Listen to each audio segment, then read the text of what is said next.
Hello, everyone, and welcome back to Nightmare Narratives. I can picture some of you already in bed, maybe some of you just getting home from work. Wherever you are, whatever time it is, I'm glad you're here. If this helps you relax or sleep, please like and subscribe. It means a lot. Now let's get you comfortable, and I'll tell you tonight's story. My name is Benjamin Hartwell, and I've been a park ranger in the Great Smoky Mountains for 17 years. People call me Ben, and I've walked every trail, mapped every cave, and pulled 23 people alive from these mountains when search helicopters gave up looking. My grandmother used to tell me stories about things that lived under the mountains. Cherokee stories passed down through generations. I never believed them. I had a college degree in archaeology and a scientific mind. Old mountain folklore was just that, folklore. I should have listened to her. It was late October 1977 when everything changed. The leaves had turned blood red, and thick fog rolled through the valleys every evening. Temperature dropped 30 degrees after sunset, and the mountains felt different somehow. Restless. I was working the Cataloochee Valley backcountry that week. It's one of the most remote areas in the park, where Cherokee villages once stood before the government moved everyone west. Now it's just abandoned settler cabins from the 1,930 seconds and miles of virgin forest. The kind of place where your radio goes dead and the nearest road is 15 miles through rough terrain. That Tuesday morning, I got a call about 3 missing spelunkers, cave explorers.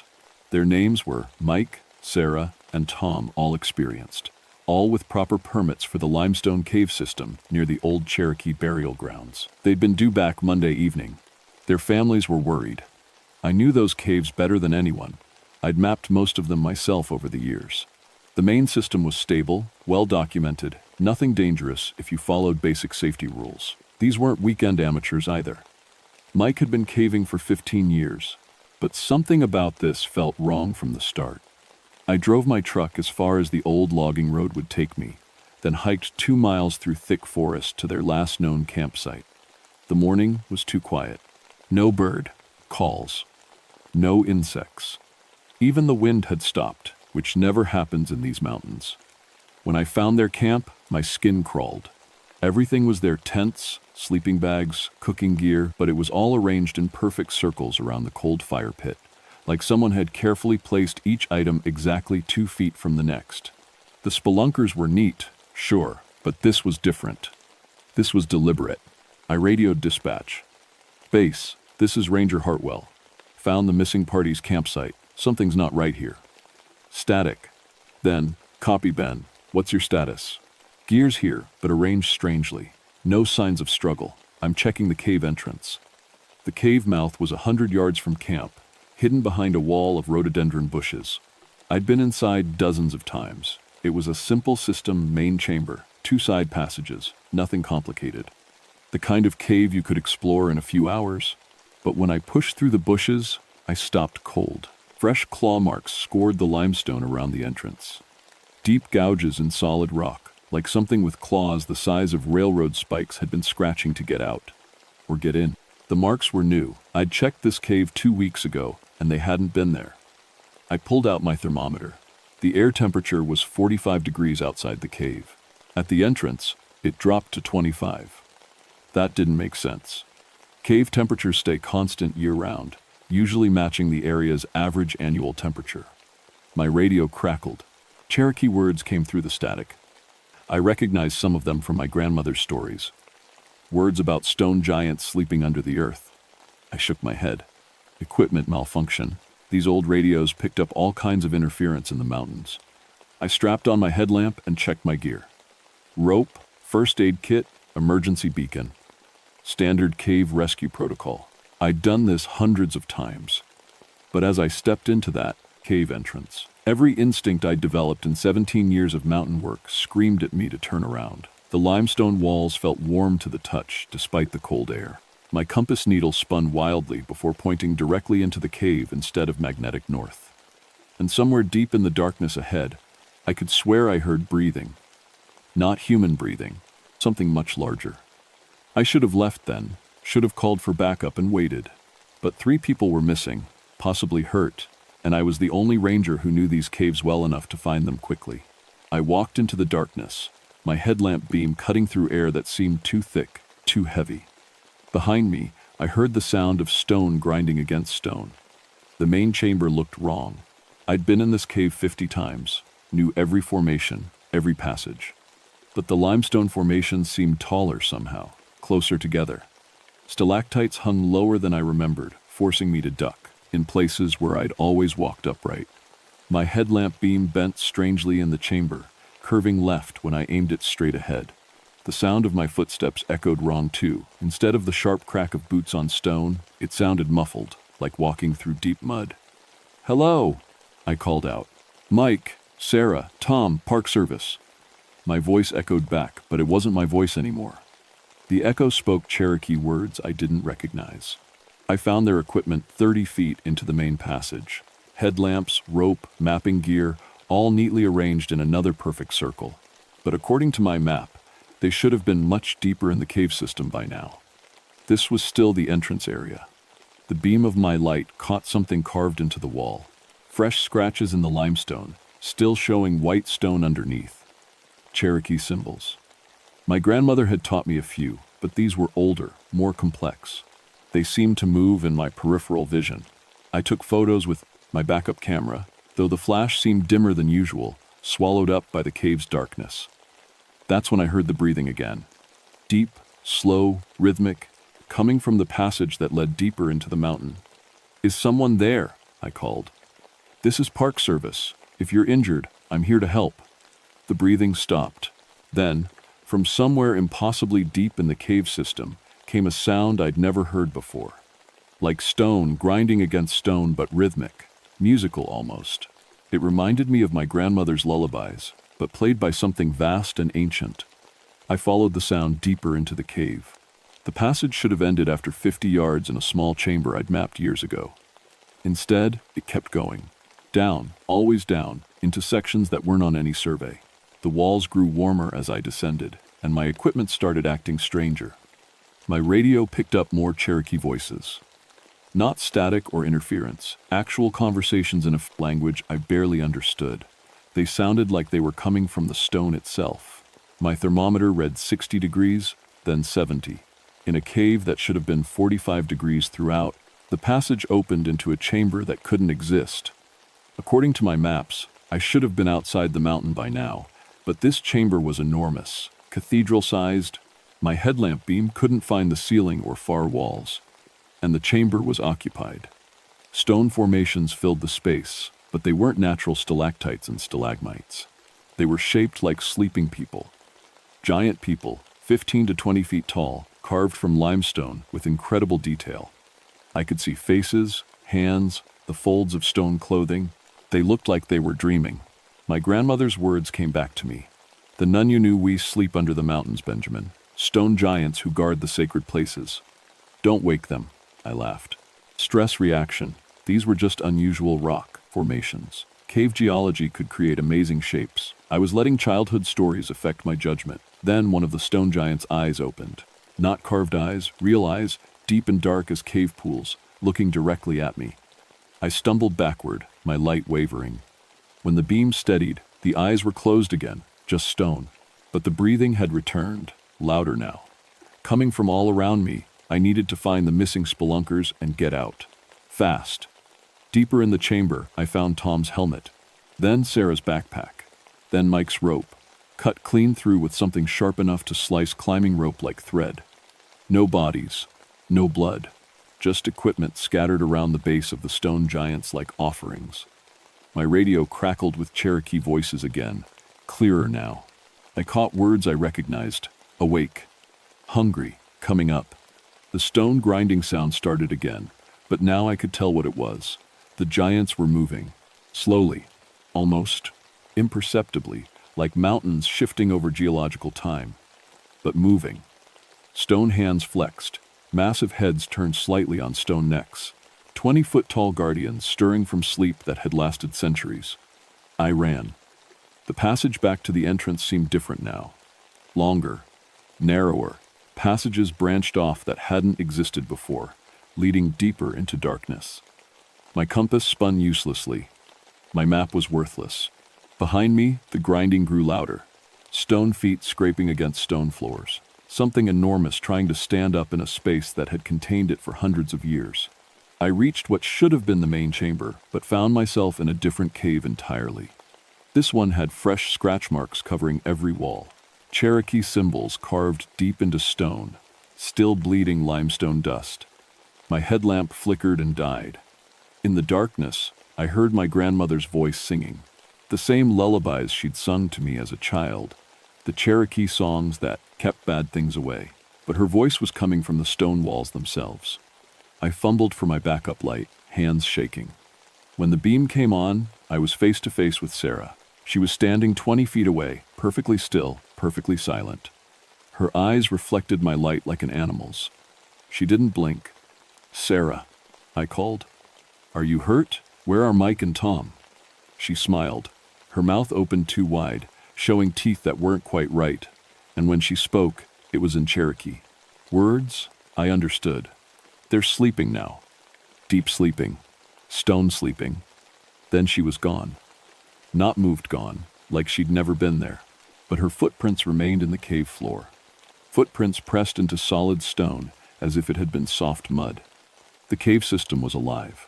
As I stumbled through passages that rearranged themselves when I wasn't looking, I could feel the mountain breathing around me. The walls expanded and contracted slightly, like being inside something's lungs.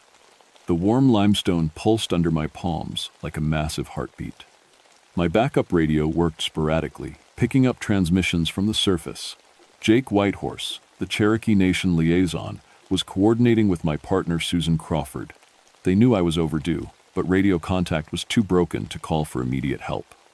"Ben, hear me?" Jake's voice crackled through static. "Something's wrong. The elders are." "Ceremony." The transmission cut to Cherokee chanting. Low voices singing in harmony, words that made the cave walls vibrate in response. I found Mike an hour later. He was sitting against a limestone wall in a chamber I'd never seen before. Legs crossed, eyes closed, breathing so slowly I thought he was dead at first. When I touched his shoulder, his skin was cold as stone. "Mike, Mike, wake up!" His eyes opened slowly, but they were solid white now. No pupils, no iris, just white stone where his eyes should be. "The giants are hungry," he said in a voice like grinding rock. "They need to feed before they can sleep again." We volunteered. "You're hypothermic," I said, trying to stay rational. "We need to get you warmed up and out of here." I tried to lift him, but he was impossibly heavy. Like he was turning to stone himself. "Tom and Sarah are already sleeping the stone sleep," Mike continued. "It doesn't hurt, it's peaceful, the giants are kind. They just need us to help them rest." His skin was turning gray, hardening. I could see limestone veins spreading through his arms like infection. "Fight it," I said. "Whatever's happening, you can fight it." But Mike was already becoming part of the cave wall. His body merged with the limestone, becoming another formation, another sleeping figure for future cavers to puzzle over. As the stone closed over his face, he whispered, "Don't fight them, Ben. Your grandmother knew. Respect the agreement." I was alone in a cave system that defied physics, running out of light, with 3 people either dead or transformed into stone. That's when I heard Jake calling my name. His voice echoed from somewhere ahead, real and human and alive. I followed it through passage after passage, each one different from my maps, each one leading deeper into the mountain's heart. I found Jake in a massive chamber filled with sleeping stone giants. Dozens of them, arranged in concentric circles around a central formation that looked like an altar. Jake was kneeling beside it, his hands pressed to the stone, his eyes closed in concentration. "Jake, thank God, we need to get out of here right now." He opened his eyes. They were still his own, still human, but filled with ancient knowledge that hadn't been there this morning. "I've been talking to them," he said quietly. "The Nununui, the stone giants. They're not evil, Ben, they're guardians. They've been protecting these mountains for thousands of years. They killed Mike. They killed all 3 of them." "No," Jake said. "They preserved them. The spelunkers were disturbing sacred sites, breaking ancient agreements. The giants absorbed them to prevent greater destruction." The chamber grew warmer. Around us, The stone giants were definitely moving now. Hands flexed, massive heads turned slightly in our direction. They were waking up, and we were in their sacred space. "Jake, we have to run, now." "There's nowhere to run," he said. "The mountain won't let us leave until this is resolved. The giants need to feed, to return to their deep sleep. More cave explorers come every season, Ben. More sacred sites get violated. The giants' sleep grows lighter each year." One of the stone guardians near the altar was sitting up now, 15 feet of living limestone moving with impossible grace. Its eyes opened deep, ancient, patient eyes that had watched these mountains since before the Cherokee came. It looked at me with recognition. "Your blood remembers," Jake said. "Your grandmother taught you the old songs. The giants know your family line." The stone giant reached out one massive hand toward me, not threatening, inviting. Its fingers were the size of tree branches, worn smooth by centuries. "They want to make a new agreement," Jake continued. "The old protections are weakening. They need a guardian who understands both worlds, traditional knowledge and modern authority." Other giants were waking up around the chamber. 20 or more, their stone bodies creaking as they moved for the first time in generations. The sound filled the space like a mountain avalanche played in slow motion. I backed away, but the passage behind me had sealed itself. Solid stone where the entrance had been moments ago. "Ben," Jake said gently, "your grandmother prepared you for this your entire life. The lullabies she taught you, they're not just songs. They're the old agreements, the old protections. The giants recognize them." The largest guardian, sitting directly in front of the altar, spoke in a voice like distant thunder. "Choose, grandson of the singer. Join us in stone sleep and protect the sacred places forever, or sing the old songs and help us return to deep dreaming." Its words were Cherokee, but somehow I understood every syllable. The choice was simple and terrible: become a stone guardian myself, or find a way to put the giants back to sleep before they decided modern humanity was too dangerous to tolerate. Either way, 3 people were dead, and I was responsible for whatever happened next. The chamber filled with the sound of stone giants rising from centuries of sleep. 20 massive guardians, each one 15 to 20 feet tall, their limestone bodies creaking and grinding as they stood for the first time since Cherokee shamans had sung them to rest. The largest giant, clearly their leader, stepped forward. Each footfall made the entire mountain tremble. When it spoke, its voice resonated through my bones. "The agreements are broken, grandson of the singer," it said in Cherokee. "Your people have forgotten the old ways. They violate sacred places with metal tools and bright lights. They map the secret chambers where we keep the mountain's heart." I understood every word, though I'd never been fluent. The giant's speech bypassed my ears, speaking directly to something deeper. "The 3 who sleep in our embrace," the giant continued. "They were warned. The Cherokee elder spoke to them yesterday, told them these caves were sacred, forbidden. They laughed and continued their exploration." Jake stood up from beside the altar, his face grim. "The giants have been patient, Ben. For decades, they've absorbed individual cave explorers, hoping modern people would learn to stay away. But more come every year. They're tired of gentle warnings." Around the chamber, stone guardians moved with surprising grace, their ancient eyes fixed on me, waiting for my response to their leader's words. "What do you want?" I asked. "The old agreement," the giant said. "Your grandmother's grandmother helped make it. Cherokee shamans would sing us to deep sleep in exchange for our protection of the sacred places. We would dream of guarding these mountains, and the Cherokee would keep explorers away from our chambers. But the Cherokee were forced to leave." I said. "The government moved them west." "Yes," the giant said, sadness like landslides in its voice. And the songs stopped. "For nearly 200 years, we have slept lightly, disturbed by every footfall in our chambers. We grow restless, hungry. Soon we will wake fully and reclaim all the sacred spaces." Jake stepped closer to me. "Ben, if they wake completely, they won't just protect caves. They'll protect the entire Cherokee homeland. Every mountain, every valley where sacred sites once stood. They'll push out every modern settlement, every road, every building." The implications hit me like ice water. Millions of people lived in the ancient Cherokee territory.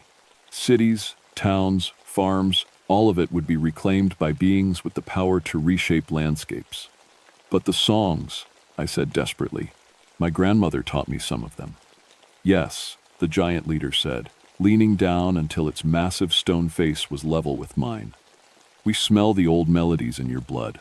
Your grandmother was wise. She taught you the lullabies, hoping someday the agreement could be renewed. I'm not Cherokee enough, I protested. I'm mixed blood, 3 generations removed. Blood quantum matters less than heart knowledge, the giant said. Do you love these mountains? Yes. Will you protect the sacred places from those who would violate them? Yes. But will you learn the full songs and sing us back to deep dreaming? The chamber had grown silent, except for the slow breathing of Kaf. Ancient stone guardians. Even Jake was still, waiting for my answer. I thought of my grandmother's stories, her warnings about places where the mountain breathed wrong. I thought of 3 dead spelunkers who'd ignored Cherokee warnings. I thought of millions of people who would die or be displaced if these giants fully awakened. If I agree, I said carefully, what happens to the missing people? To Mike, Sarah, and Tom? They remain with us, the giant said. Their stone sleep is eternal now. They are part of the mountain's protection. That's not acceptable. The giant's eyes glowed like deep cave pools. You would bargain with us, grandson? Yes. I stood straighter, calling on 17 years of ranger authority. I'm asking for mercy as part of the new agreement. If I learn the songs and help renew the ancient protections, I want the 3 spelunkers released. The giants exchanged looks if beings made of stone could be said to exchange looks. A rumbling conversation in Cherokee, too fast and complex for me to follow. Finally, the leader spoke. One may be returned. Choose which one. All 3 or no agreement. The chamber shook with the giant's laughter. You have your grandmother's stubbornness. Very well. All 3 will be restored, but they will remember nothing of this place, and they must never return to any sacred cave. Agreed. Then sing, grandson of the singer. Sing us to sleep with the old lullabies, and we will teach you the full songs in your dreams. I closed my eyes and remembered my grandmother's voice, her Cherokee words that had lulled me to sleep as a child, the melodies that had always seemed to echo with power I didn't understand. I began to sing. The words came easier than they should have, as if the giants themselves were teaching me the proper pronunciation. The ancient Cherokee flowed off my tongue like water, like wind through mountain passes. Around me, the stone guardians began to settle back into their sleeping positions. Their massive bodies relaxed, their eyes closed, their breathing slowed to match the rhythm of the mountain itself. The chamber grew quiet, peaceful. When I opened my eyes, Jake was smiling. At the chamber's entrance, 3 confused but very much alive spelunkers sat wrapped in emergency blankets that hadn't been there moments before. The giants were asleep again, looking exactly like natural rock formations. But now I could see them for what they truly were. Ancient guardians dreaming of protection, waiting for the songs that would keep them in peaceful slumber. How long will the agreement last? Nust, I asked Jake quietly. As long as someone sings the songs, he said. As long as the sacred places are respected. And if they're not? Jake looked at the sleeping giants with deep respect. Then the mountains wake up. The official report listed the 3 missing spelunkers as victims of a temporary cave-in that trapped them for 36 hours. Mild hypothermia, some confusion, no serious injuries. The limestone cave system was declared geologically unstable and closed to public access indefinitely. Mike, Sarah, and Tom remembered nothing after entering the cave. They had vague memories of being cold, of waiting in darkness, of hearing distant voices singing. The Park Service recommended counseling for traumatic stress. None of them ever went caving again. Jake Whitehorse helped me file the paperwork and coordinate with the Cherokee Nation. Officially, the closure was for safety reasons. Unofficially, the tribal council increased their protective ceremonies around sacred sites throughout the mountains. I learned the full songs that winter. They came to me in dreams, taught by my grandmother's voice and older voices that spoke from deep stone places. Cherokee words that weren't just language but living agreements between humans and the spirits of the mountains. Every month, I hike to the sealed cave entrance and sing the ancient lullabies. The stone giants sleep peacefully, Their dreams protecting sacred places throughout the Cherokee homeland. Sometimes, other rangers ask why I spend so much time in that particular valley, why I'm so adamant about keeping cavers away from certain limestone formations. I tell them it's for geological safety reasons. But on quiet nights, when the fog rolls thick through Cataloochee Valley, I can hear them breathing. 20 stone guardians sleeping fitfully, their rest growing lighter each year as more people push deeper into wild places they don't understand. The Cherokee elder who called for my help that first day visits me sometimes. Marie Swimmer, keeper of the old stories, granddaughter of shamans who made the original agreements. Your grandmother would be proud, she told me last month. You're keeping the balance. For how long? I asked. As long as necessary, she said. The giants are patient. They understand that the modern world makes keeping the old agreements difficult. But patience has limits. She's right. Every year, more spelunkers file permits for caves throughout the mountains. More developers push closer to sacred sites. More people forget that some places are meant to remain hidden. I train new rangers when I can, teaching them to recognize signs of sacred spaces without explaining why. I work with Cherokee cultural liaisons to identify and protect sites that maps don't show. I sing the old songs and hope they're enough, but I also prepare for the day they might not be. Because I've seen what happens when ancient guardians wake up hungry. I've heard the sound of mountains reshaping themselves. I've watched people turn to stone for violating agreements they never knew existed. The giants still sleep under the mountains. They dream of protection, of keeping sacred places safe from those who would violate them with bright lights and metal, tools, and endless curiosity. They dream peacefully, for now. But dreams can become nightmares when the songs stop. If you're ever exploring the Appalachian caves, and you hear breathing that isn't yours, remember this. Some places are older than maps, older than laws, older than the governments that claim authority over them. Respect the Cherokee warnings. Some places are meant to stay hidden. The mountains remember agreements older than park boundaries. And the stone giants sleep lightly, waiting for someone to sing them back to dreams.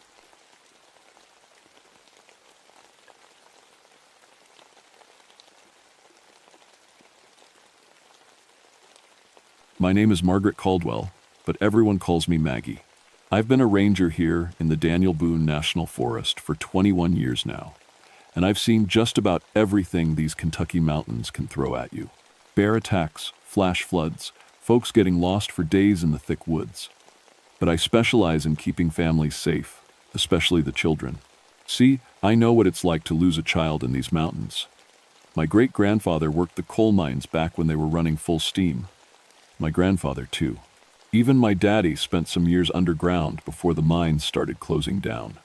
It's in my blood, this connection to these hills and hollows. But it was my own little girl, Sarah, who made me understand just how dangerous these old mining areas can be. She was 8 years old when the accident happened, playing too close to an old mine shaft that should have been sealed better. The ground just gave way. By the time we found her, it was too late.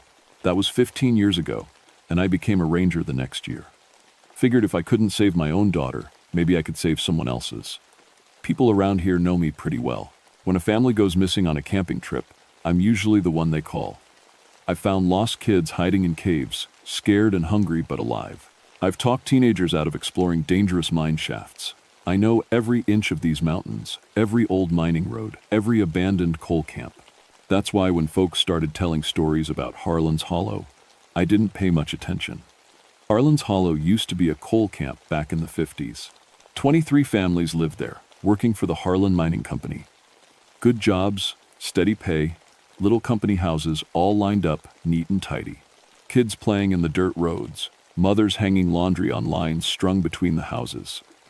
A real community. Then came September 15th, 1952. Methane gas built up in the main shaft. One spark was all it took. The explosion killed 31 children and their parents in an instant. Buried them so deep we never got all the bodies out. The company just sealed up the mines and walked away, left the families' houses to rot. Now, 27 years later, it's nothing but foundation stones and rusted metal, all grown over with vines and saplings. Most folks avoid the place. Say they hear things. Children laughing, Kids calling to each other to come play.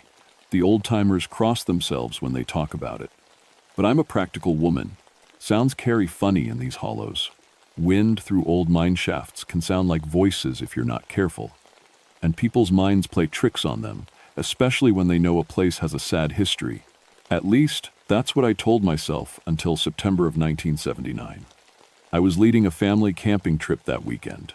The Hendersons from Lexington, Mom, Dad, and twin 8-year-old girls named Amy and Beth, they'd requested a historical camping experience where their girls could learn about Kentucky's mining heritage.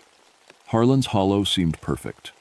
Safe enough, with all the mine shafts properly sealed and full of history. I should have known better. The morning we drove up the old logging road to the hollow, mist was hanging thick in the valleys. Early fall in Kentucky is like that. Warm days, cool nights, and fog that pools in the low places like spilled milk. The girls were excited, chattering in the back seat about camping and s'mores and ghost stories. "Are there really ghosts here, Miss Maggie?" Amy asked as we bumped along the rough road. "Just old stories, honey," I told her. "Nothing to worry about." Beth, the quieter twin, was staring out the window at the trees. "It feels lonely here," she said softly. Her mother laughed. "That's just because it's so isolated, sweetheart. That's what makes it special for camping." When we reached the hollow, I helped them set up their tent near where the old company store used to stand. Just foundation stones now, but you could still see where the building had been. The girls ran around exploring while their parents got the camping gear organized. Normal kid stuff, picking up interesting rocks, chasing a squirrel, laughing and calling to each other. Everything seemed perfectly normal. That first night, sitting around the campfire, I told them about the mining families who used to live here. How hard they worked, how close-knit the community was. I kept it light, didn't mention the disaster. These were little girls, after all. They didn't need to hear about explosions and death. But as I was talking, I noticed something odd. The girls kept looking over my shoulder, toward the old mine entrance about 50 yards away. Looking and smiling like they were waving at someone. "What are you looking at, girls?" their father asked. "The other kids," Amy said matter-of-factly. "They're playing hide and seek." I turned around. There was nothing there but darkness and the old wooden barrier we'd put up to keep people out of the sealed mine. "I don't see any other kids," I said gently. "It's just us here tonight." Beth shook her head. "They're right there. Don't you see them? They're waving." A chill ran down my spine, but I kept my voice calm. Sometimes shadows can look like people, especially in firelight. It's just your imagination. But the girls seemed so certain. They kept waving and giggling, like they were having a conversation with invisible friends. Finally, I walked over to where they were looking. Nothing. Just the old mine entrance, sealed tight with concrete and steel barriers like it had been for decades. Still, as I walked back to the fire, I could have sworn I heard something, faint and far away, like children laughing.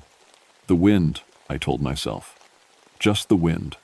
The next morning, I woke up to the sound of the Henderson girls giggling outside their tent. Nothing unusual about that. Kids are always up early when they're camping. But something in their voices made me sit up and listen more carefully. They weren't just giggling, they were talking to someone. "We can't come play right now," Amy was saying. "Our mom and dad are still sleeping. Maybe after breakfast," Beth added. "Miss Maggie says we have to stay close to camp." I unzipped my sleeping bag and crawled out of my tent. The girls were sitting on a fallen log at the edge of our campsite, facing toward the old mine. They were still in their pajamas, their hair messy from sleep, but they were wide awake and alert. "Good morning, girls," I said, trying to keep my voice light. "Who are you talking to?" "The kids from yesterday," Amy said without looking at me. "They came back to play." "They said they live here," Beth added. "They know all the best hiding spots." I looked where they were looking. Nothing but morning mist and the shadows of trees. But the girls were so focused, so engaged, like they were having a real conversation. "Girls, there aren't any other children here. It's just our family on this camping trip," Amy said, finally turning to look at me. "They told us their names and everything. That's Johnny, and that's Mary, and the little one is Susie." My blood went cold. Johnny, Mary, and Susie Morrison. I knew those names from the disaster records I'd studied. 3 children from the same family, ages 6, 8, and 10. all killed in the mine explosion. But there was no way these girls could know that. Amy, where did you hear those names? I asked, trying to keep my voice steady. She shrugged. They told us. They want to show us where they used to play. They said there's a really good climbing tree behind the old houses. Mrs. Henderson emerged from the tent, rubbing her eyes. Morning, Maggie. Girls, what are you doing up so early? Talking to our new friends, Beth said happily. Mrs. Henderson looked confused. What friends, honey? The kids who live here, Amy explained patiently, like her mother was being slow. They're really nice. They know lots of games. Mr. Henderson had woken up too and was listening from inside the tent. Maggie, are there other families camping here? No, I said quietly. We're the only ones. But the girls kept insisting. They described their new friends in detail, what they were wearing, how they talked, what games they wanted to play. Old-fashioned clothes, they said, funny words, and they all seemed to be around 8 to 10 years old. After breakfast, I decided to do a thorough check of the area. Maybe there was a logical explanation. Maybe another family had hiked in from a different direction. Maybe local kids had walked up from the valley, though that would be a long hike for children. I spent an hour walking the perimeter of the hollow, checking all the old trails and logging roads. No other cars. No other campsites. No signs that anyone else had been here recently. But I did find something that made my skin crawl. Near the foundation of what used to be the Morrison family house, someone had arranged a collection of toys in a neat little circle. Old toys. A metal truck with paint worn off to bare metal. A baby doll with a cracked face and hair falling out. A wooden top. A set of jacks. The toys looked like they'd been buried for decades, then recently dug up and carefully cleaned. But who would do that? And why arrange them like children were about to sit down and play? I took pictures with my camera, then gathered up the toys. They felt wrong in my hands, too cold, too heavy, like they were made of something denser than wood and metal should be. When I got back to camp, the Henderson girls were drawing with crayons and paper their mother had brought. I looked over Amy's shoulder and nearly dropped the bag of toys. She was drawing children. Lots of them, maybe 30 or more, all standing together in front of a building that looked exactly like the old company store. The children in the drawing were wearing clothes from the 1950 seconds, simple dresses for the girls, overalls for the boys. And at the bottom of the paper, in careful 8-year-old handwriting, were names. Johnny Morrison, Mary Morrison, Susie Morrison, Billy Fletcher, Emma Sue Caldwell, Tommy Prater. Names I recognized from the disaster records, names that had been carved on the memorial stone down in the valley. Names these girls had no way of knowing. Amy, I said, my voice barely above a whisper. Where did you get these names? From our friends, she said without looking up from her drawing. They told me to write them down so we wouldn't forget. Beth was drawing too. Her picture showed the inside of what looked like a mine shaft. Dark tunnels stretching back into the mountain. And standing in those tunnels, barely visible in the crayon shadows, were more children. They want to show us their special place, Beth said. They said it's really fun to play in there, like a big cave. No, I said firmly. Absolutely not. Those old mines are dangerous. You girls are not to go near them. Do you understand? Both girls looked up at me with surprise. But Miss Maggie, our friends said it was safe. They play there all the time. Your friends don't exist, I said, more sharply than I meant to. You're imagining things. Amy's face crumpled like I'd slapped her. We're not making it up. They're real. Tell her, Beth. Beth nodded vigorously. They're as real as you are, Miss Maggie. They just want to play with us. They said they've been lonely. Mr. and Mrs. Henderson were watching this exchange with growing concern. Maggie, what's going on here? Mr. Henderson asked. I showed them the toys I'd found and the drawings their daughters had made. I explained about the names, how they matched children who had died in a mining accident, almost 30 years ago. Names that weren't written down anywhere. These girls could have seen them. Maybe they heard the names somewhere else, Mrs. Henderson suggested.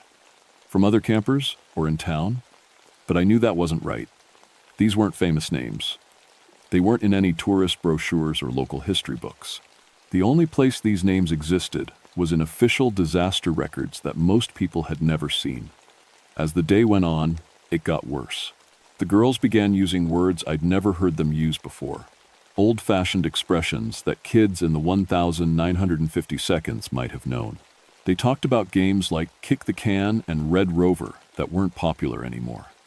They mentioned radio shows instead of television, and they kept insisting their friends were there, playing with them, talking to them. I tried to keep the family busy with hiking and nature education, but the girls' attention always drifted back to their invisible playmates. They would stop in the middle of conversations to listen to something only they could hear. They would giggle at jokes no one else understood.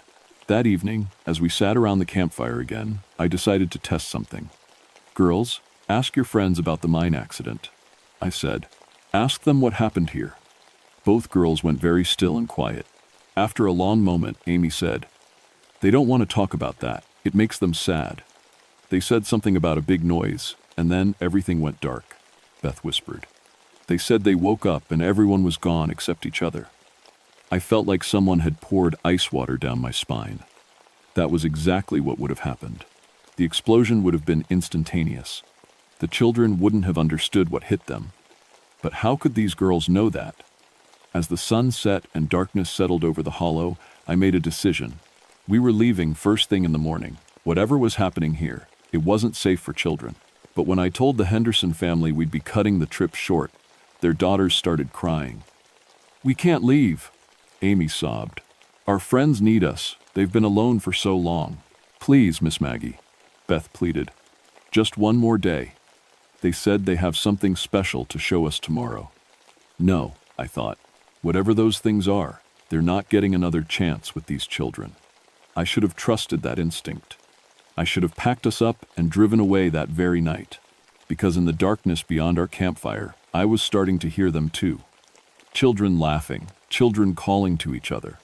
Children who had been dead for 27 years. I didn't sleep at all that night. Every time I closed my eyes, I heard whispers outside my tent, soft voices calling Amy and Beth's names, gentle laughter that seemed to come from the direction of the sealed mine. Around 3 in the morning, I heard footsteps. Small footsteps, like children trying to sneak around camp without making noise. I grabbed my flashlight and unzipped my tent flap as quietly as I could. The Henderson girls were gone. Their tent was empty, sleeping bags thrown aside like they'd gotten up in a hurry. I could see small, bare footprints in the dew-wet grass leading away from camp toward the old mine entrance. My heart hammering, I followed the prints. They led straight to the wooden barrier that blocked the mine shaft. But the barrier was still in place, still locked. No way the girls could have gotten past it. The footprints just stopped, like the children had vanished into thin air. "Amy, Beth," I called softly, not wanting to wake their parents, but desperate to find the girls. "We're here, Miss Maggie." Amy's voice came from somewhere ahead of me, beyond the barrier, from inside the sealed mine. "It's really fun in here." Beth's voice echoed strangely, like she was shouting from deep underground. Our friends showed us a secret way in. That was impossible. I'd inspected that barrier myself just yesterday.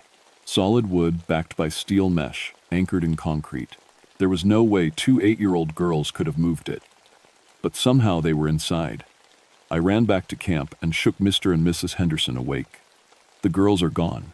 They're in the mine somehow." Mrs. Henderson shot out of her sleeping bag like she'd been electrocuted. "What do you mean they're in the mine? You said it was sealed."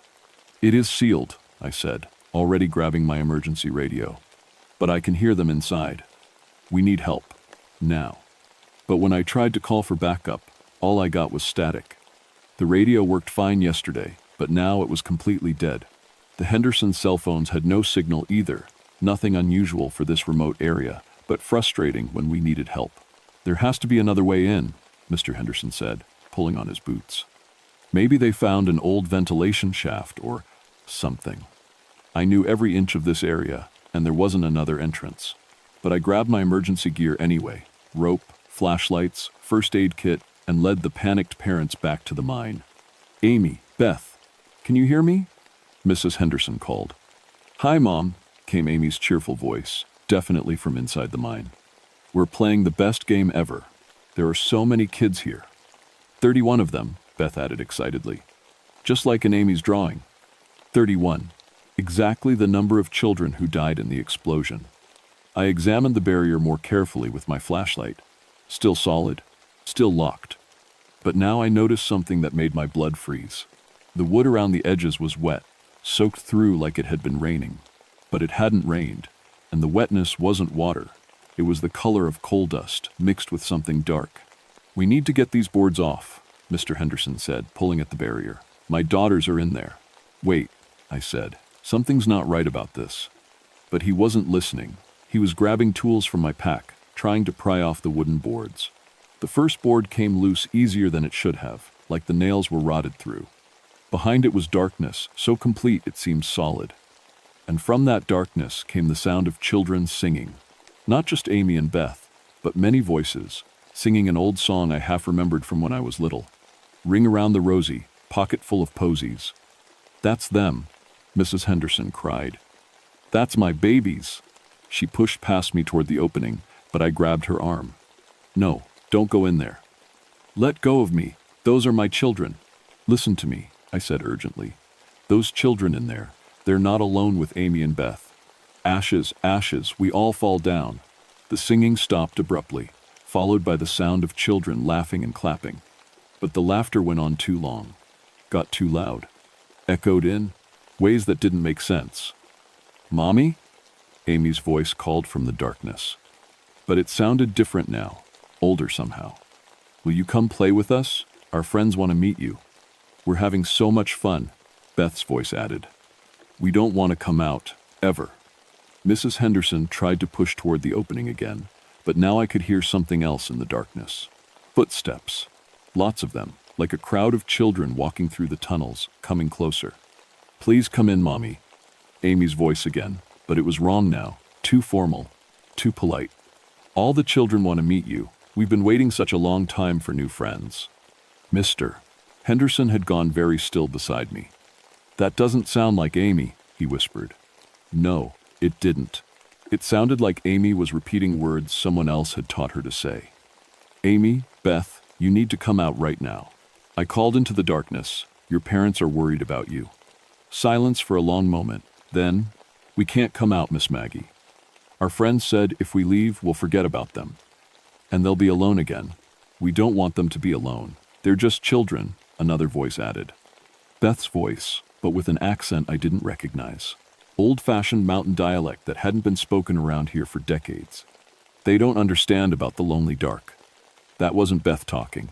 That was someone else, using Beth's voice. Mrs. Henderson was crying now, reaching toward the opening. "Beth, honey, that doesn't sound like you. Are you okay in there?" "I'm fine, Mommy. Better than fine. Johnny taught me a game called hide and go seek. Want to play? You just close your eyes and count to 31. I grabbed my flashlight and shined it into the opening.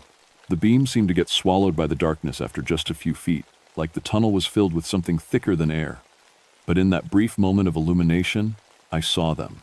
Children, dozens of them, standing in the tunnel just beyond the light's reach. Pale, thin children in old-fashioned clothes, holding hands and staring at us with dark, empty eyes. And in the front, holding hands with the others, were Amy and Beth Henderson. But they looked wrong, faded somehow, like they were becoming transparent. "We're teaching them the games we used to play," one of the pale children said in Amy's voice. "Hide and seek, tag, ring around the rosy, and the best game of all, staying together forever." I yanked Mrs. Henderson back from the opening. "We're not going in there. Whatever's happened to the girls, going into that mine won't help them." "Then what do we do?" "Mr. Henderson demanded. "Those are our daughters." I wished I knew. In 21 years as a ranger, I'd faced mountain lions, flash floods, forest fires, and every kind of natural disaster these hills could throw at me. But I'd never faced anything like this. The dead children of Harlan's Bersither Hollow had found new playmates, and they weren't planning to let them go. I sent the Hendersons back to camp to gather our gear while I stayed by the mine entrance, talking to their daughters, trying to understand what had happened to them, trying to figure out how to get them back. "Amy, Beth, I need you to listen to me very carefully." I called into the darkness. "You need to remember who you are. You're Amy and Beth Henderson. You live in Lexington. You came here camping with your mom and dad." "We remember," Amy's voice replied, but it was getting fainter. But our friends helped us remember other things too. Better things. Like how to play in the dark, how to find treasure in the deep places, how to stay together always and never be lonely. We learned a new song, Beth added, her voice echoing strangely. Want to hear it? Before I could answer, they started singing. Not just the two of them, but all the children in the mine. 33 voices now, singing a lullaby I'd heard before but couldn't place. Hush now, baby, don't you cry, Mama's gonna sing you a lullaby. Down in the dark where the coal dust flies, close your eyes and go to sleep.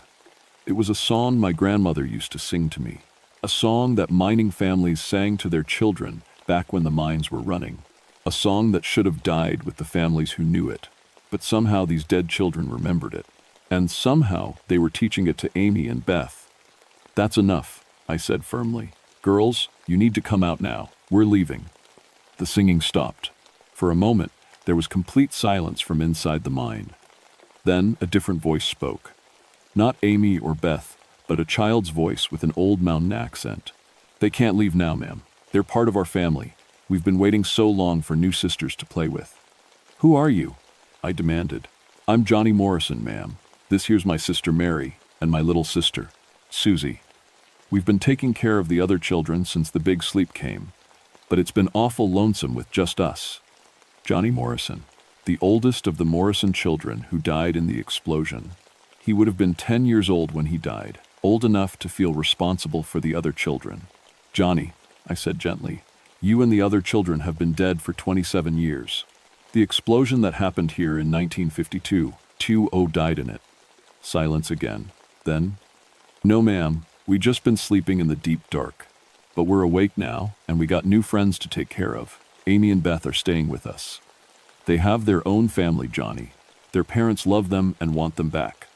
Families stay together, Johnny's voice said stubbornly. That's what families do, and we're their family now.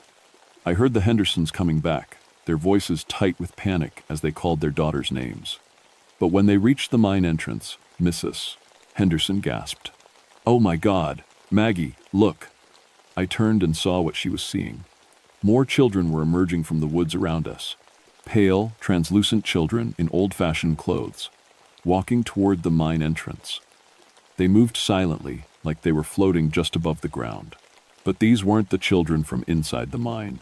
These were different children from different mining disasters, different coal camps. Children who had died in cave-ins and explosions all across these mountains over the past century. They were all coming to Harlan's Hollow. What's happening? Mr. Henderson whispered. They're gathering, I realized. The dead children from all the old mining disasters. Johnny and his friends are calling them here. More and more pale figures emerged from the darkness. Some wore clothes from the 1,920 seconds. Others from the 1,940 seconds and 50 seconds. All children, all with the same dark, empty eyes and translucent skin, and they were all walking toward the mine entrance where Amy and Beth were trapped. Why? Mrs. Henderson asked, her voice breaking. I thought about the drawings the girls had made, the 31 names they'd somehow known, the toys that had been arranged like an invitation to play. They want to make their own family, I said. All the children who died in the mines, together forever. And they want Amy and Beth to be part of it. From inside the mine came Amy's voice again, but it was barely recognizable now. Faint and echoing, like she was speaking from very far away. Miss Maggie? I can see them. All the children. There are hundreds of them. They're all holding hands, and they want us to hold hands too. Don't do it, Amy, I called. Don't take their hands. But Beth's voice was already fading as she answered. It feels nice, Miss Maggie. Warm and safe, like we'll never be alone again. The pale children had reached the mine entrance now, and they were filing into the darkness. One by one, dozens of them, disappearing into the sealed mine that should have been impossible to enter. I made a decision that would either save the Henderson girls or get me killed. I grabbed my strongest flashlight and pushed past Mr. Henderson toward the opening. What are you doing? He shouted. Going after them, I said. Stay here and try to radio for help. If I'm not back in an hour, find another way down this mountain and get the authorities. You can't go in there alone, but I was already stepping through the opening into the mine. The darkness swallowed me immediately. My flashlight beam seemed weak and pathetic against the absolute blackness that pressed in from all sides. The air was thick and hard to breathe, tasting of coal dust and something else, something rotten. "Amy? Beth?" I called. "Miss Maggie?" Amy's voice came from somewhere ahead of me, down the main tunnel. "You shouldn't have come in here. Our friends don't like grown-ups very much." I followed her voice, moving carefully through the tunnel. The wooden support beams were rotted and sagging, and water dripped constantly from the ceiling. This mine should have been completely flooded and collapsed after almost 30 years, but somehow it was still passable. As I walked deeper, my flashlight began to pick up something that made my blood freeze. Bones. Small bones, scattered along the tunnel floor. The remains of the children who had died in the explosion, never properly buried. And sitting among the bones, playing with toys made of finger bones and skulls, were Amy and Beth Henderson. But they were different now. Pale and translucent like the other children. Their eyes were dark and empty, and when they smiled at me, I could see the tunnel wall through their bodies. "Look, Miss Maggie," Amy said cheerfully, holding up a doll made of human ribs. "Susie taught me how to make toys from the deep down things. We don't need the up there toys anymore," Beth added. "The down here toys are much better. Want to play with us?" Around them, the dead children of Harlan's Hollow sat in a circle, playing their eternal games with the bones of their own bodies. And beyond them, stretching back into the deeper darkness, were hundreds more children from mining disasters across the mountains. All of them dead. All of them waiting for Amy and Beth to join their games forever. "Girls, you need to come with me right now," I said, trying to keep my voice steady. "Your parents are waiting." "Can't leave," Johnny Morrison's voice said from the darkness. "Family stays together, and they're our family now." That's when I understood. These children had been trapped here for decades, alone and scared, clinging to each other for comfort. They didn't understand that they were dead. They only knew they were lonely, and that loneliness had twisted them into something hungry and desperate. And they had found living children to ease that loneliness. But I also understood something else, something that might be the key to saving Amy and Beth. I thought about my own daughter, Sarah, about how she died, and how I'd spent 15 years trying to save other children because I couldn't save her.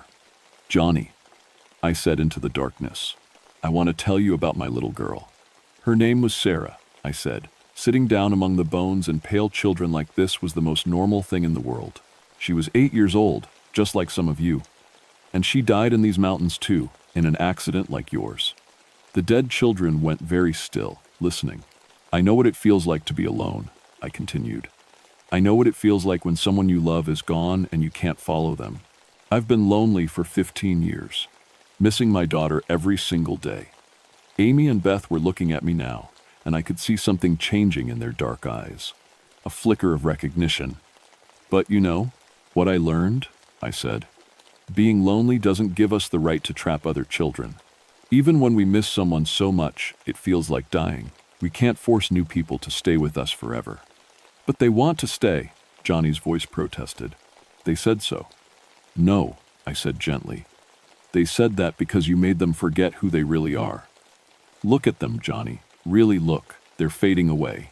You're not saving them from loneliness. You're stealing their lives." I stood up and walked over to Amy and Beth, kneeling down between them. Up close, I could see that they were barely solid anymore, like they were becoming ghosts themselves. "Amy, Beth, I need you to remember something very important. What are your parents' names?" Amy looked confused. I don't. "Your mother's name is Susan," I said firmly. "Your father's name is David. You have a dog named Rusty and a cat named Whiskers. You live in a blue house on Elm Street in Lexington." "I remember. The blue house," Beth whispered, and suddenly she looked a little more solid. "That's right.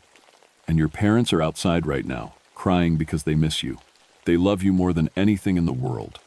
Around us, the dead children were growing agitated. Their pale forms flickered like candle flames in a wind. "Don't listen to her," a girl's voice said. "She wants to take you away from us. She wants us to be alone again." But I kept talking to Amy and Beth, reminding them of their real lives, their real families. And slowly, they began to remember. Color came back to their cheeks. Their eyes cleared. "I want to go home," Amy said suddenly. her voice small and scared. "Me too," Beth whispered. "I want Mommy." The dead children around us wailed, a sound like wind through broken stones. Some of them began to fade, becoming transparent and then disappearing entirely. Others pressed closer, their dark eyes desperate. "Please don't leave us," Johnny begged. "We've been alone so long." And that's when I heard another voice. A voice I'd been dreaming about for 15 years. "It's okay, Johnny." I turned and saw her, my Sarah, standing in the tunnel behind me. But she wasn't pale and desperate like the other dead children. She glowed with a soft, warm light. "Sarah?" I whispered. She smiled, the same sweet smile I remembered. "Hi, Mama." "How?" "I've been watching," she said, "waiting for you to be ready." "Ready for what?" "To let me help you help them." Sarah walked past me toward the circle of dead children. Where her light touched them, they began to change. The hunger and desperation faded from their faces, replaced by peace. "You don't have to be alone," she told them. "But you can't keep other children here with you. That's not how families work." "But where will we go?" Susie Morrison asked, her voice small and scared. "Somewhere better," Sarah said. "Somewhere you can play and be happy, without hurting anyone. But you have to let Amy and Beth go first." One by one, the dead children began to nod. They understood now. They gathered around Amy and Beth, touching them gently, saying goodbye. "Thank you for playing with us," Johnny said. "We're sorry we scared you." Amy and Beth hugged each of the pale children, and with each hug, the dead children grew brighter, more peaceful. "Take care of each other," Beth said, wise beyond her 8 years. Then Sarah turned to me. "Mama, it's time for you to stop blaming yourself. I'm okay. I'm happy. And I need you to be happy too." "I miss you so much," I whispered. "I know. But missing me doesn't mean you have to carry all that sadness forever. You've saved so many children because you loved me. That's beautiful. But now you need to save yourself too." She hugged me, and for a moment I felt 8 years old again myself, safe in the arms of someone who loved me completely. Then she was leading the dead, children away, into a light that grew brighter and brighter until I had to close my eyes. When I opened them again, we were alone in the tunnel, me and Amy and Beth, solid and real and alive. "Come on, girls," I said. "Let's go home." We walked out of the mine together. The darkness that had seemed so thick and oppressive was just regular darkness now. The bones were gone. The rotting support beams had collapsed, sealing the tunnel behind us. Outside, the Hendersons were waiting with tears in their eyes. They grabbed their daughters and held them tight, and I stood back, watching the reunion with a peace I hadn't felt in 15 years. Later, after we'd packed up and driven back to town, after the Hendersons had gone home to Lexington with their girls, I returned to Harlan's Hollow one more time. The mine entrance was completely sealed now, buried under tons of rock that had fallen naturally. The old foundation stones were still there, but they didn't feel haunted anymore. They just felt like what they were, the remains of a community that had lived and died and moved on. I planted a small garden there, with flowers for each of the 31 children who had died in the disaster. And in the center, one flower for my Sarah, who had finally been able to help other children find their way home. That was over 40 years ago now. I'm retired from the ranger service, but I still keep an eye on the old mining areas, still help families stay safe in these mountains. And sometimes, when I'm walking through the woods at twilight, I hear children laughing in the distance. Not the desperate, hungry laughter of trapped spirits, but the joyful laughter of children at play. They're not alone anymore, and neither am I.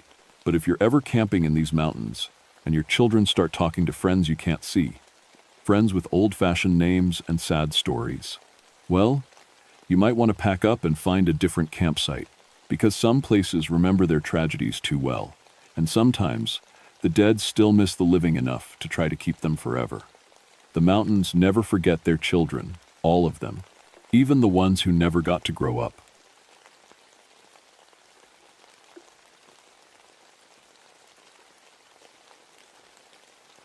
My name is Jackson Cumberland, but everyone just calls me Jack. I've been a ranger here in Jefferson National Forest for 15 years now, and my family's been hunting these Virginia mountains for 7 generations. My grandfather taught me to track when I was barely knee-high to a grasshopper, and there ain't an animal in these woods that can hide from me for long.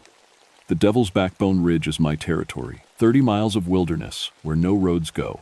Just old deer trails and rocky paths that'll break your ankle if you're not careful. It's beautiful country, don't get me wrong. Thick forests of oak and pine, hidden valleys that maybe 10 people have ever seen, and ridgelines that stretch out like sleeping giants. But it's got a reputation too. Folks have been going missing up there since before my great-great-grandfather's time. I never paid much mind to the stories. Cherokee legends about forest giants. Old tales from the 1800s about wild men attacking hunting parties. I figured it was just bears and bad luck. In 15 years of search and rescue, I'd found every missing person who'd gotten lost in my sector. Sometimes they were hurt, sometimes they were dead, but I always found them. That was my job, and I was good at it. November of 1981 started out cold. First snow was already dusting the high ridges, and hunting season was in full swing. I was married to my high school sweetheart Sarah, had 2 boys who were just getting old enough to learn tracking themselves. Life was good, simple. I thought I knew everything there was to know about these mountains. That's when 3 bow hunters went missing. Tom Bradley, Mike Chen, and Dave Morrison, all experienced outdoorsmen with hunting licenses going back 20 years. They'd gotten permits for a week-long hunt in the deep wilderness, planning to camp near the old Cherokee Grove where the biggest bucks like to hide. Good hunters. The kind who knew how to respect the woods and stay safe. They were supposed to check in by radio every evening at 6. First night, nothing. Second night, silence. By the third day, their wives were calling my station, scared and angry. I wasn't too worried at first. Radios fail, especially when you get back in those deep hollows where the ridgelines block signals. But then we picked up their emergency beacon, and that's when things got strange. The signal was coming from Devil's Backbone itself, the highest, roughest part of the ridge where no sane person would try to hunt. I grabbed my pack and headed out with my partner Mike Sutherland. Mike was younger than me, only been a ranger for 5 years, but he was solid. We'd found lost hikers together plenty of times before. This should have been routine. The hike up to their last known position took us 4 hours, climbing steep trails through forest so thick the afternoon sun barely touched the ground.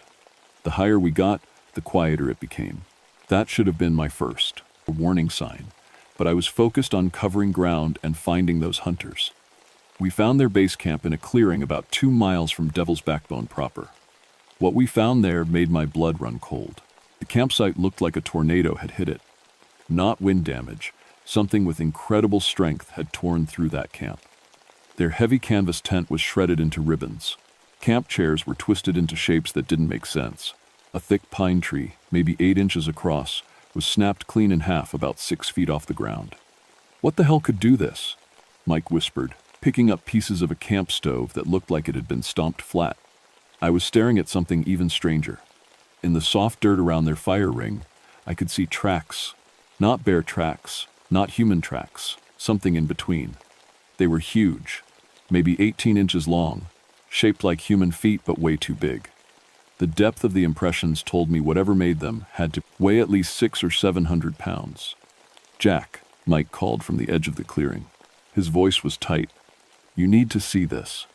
I walked over to where he was standing at the tree line. There, carved deep into the bark of an old oak tree about 12 feet off the ground, were claw marks. Not bear claws, these were too big, too deliberate. They looked almost like fingers, but fingers strong enough to gouge 4-inch deep grooves in solid wood. The woods around us were dead silent. No birds, no squirrels, no insects. Just our breathing and the wind in the trees. In 15 years of working these mountains, I'd never heard quiet like that. I knelt down by the strange footprints, trying to make sense of what I was seeing. The tracks were clear as day in the soft earth, definitely not human, but not like any animal I knew either. They showed a walking gait, heel to toe, like a person. But each print was massive, with what looked like long toes that had left, deep impressions in the dirt. "We need to call this in," Mike said, reaching for his radio. I nodded, but when he tried to raise the station, all we got was static, mixed with something that sounded almost like growling. Low, rumbling sounds that seemed to come from the radio itself. "Equipment's acting up," I muttered, checking my own radio. Same thing.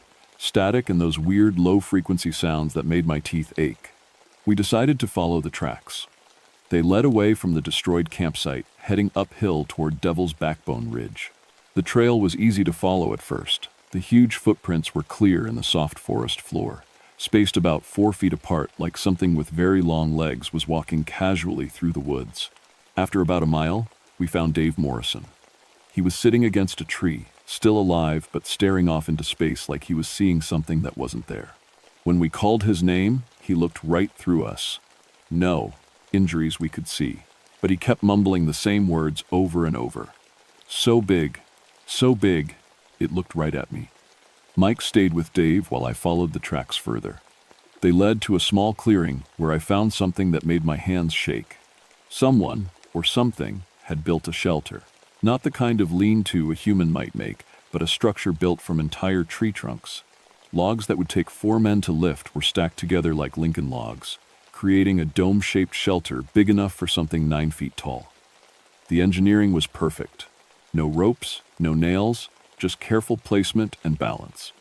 Whatever built this knew what it was doing. But the trees used in construction had been ripped from the ground, roots and all. The raw strength required was beyond anything human. I was studying the shelter when I heard Mike scream.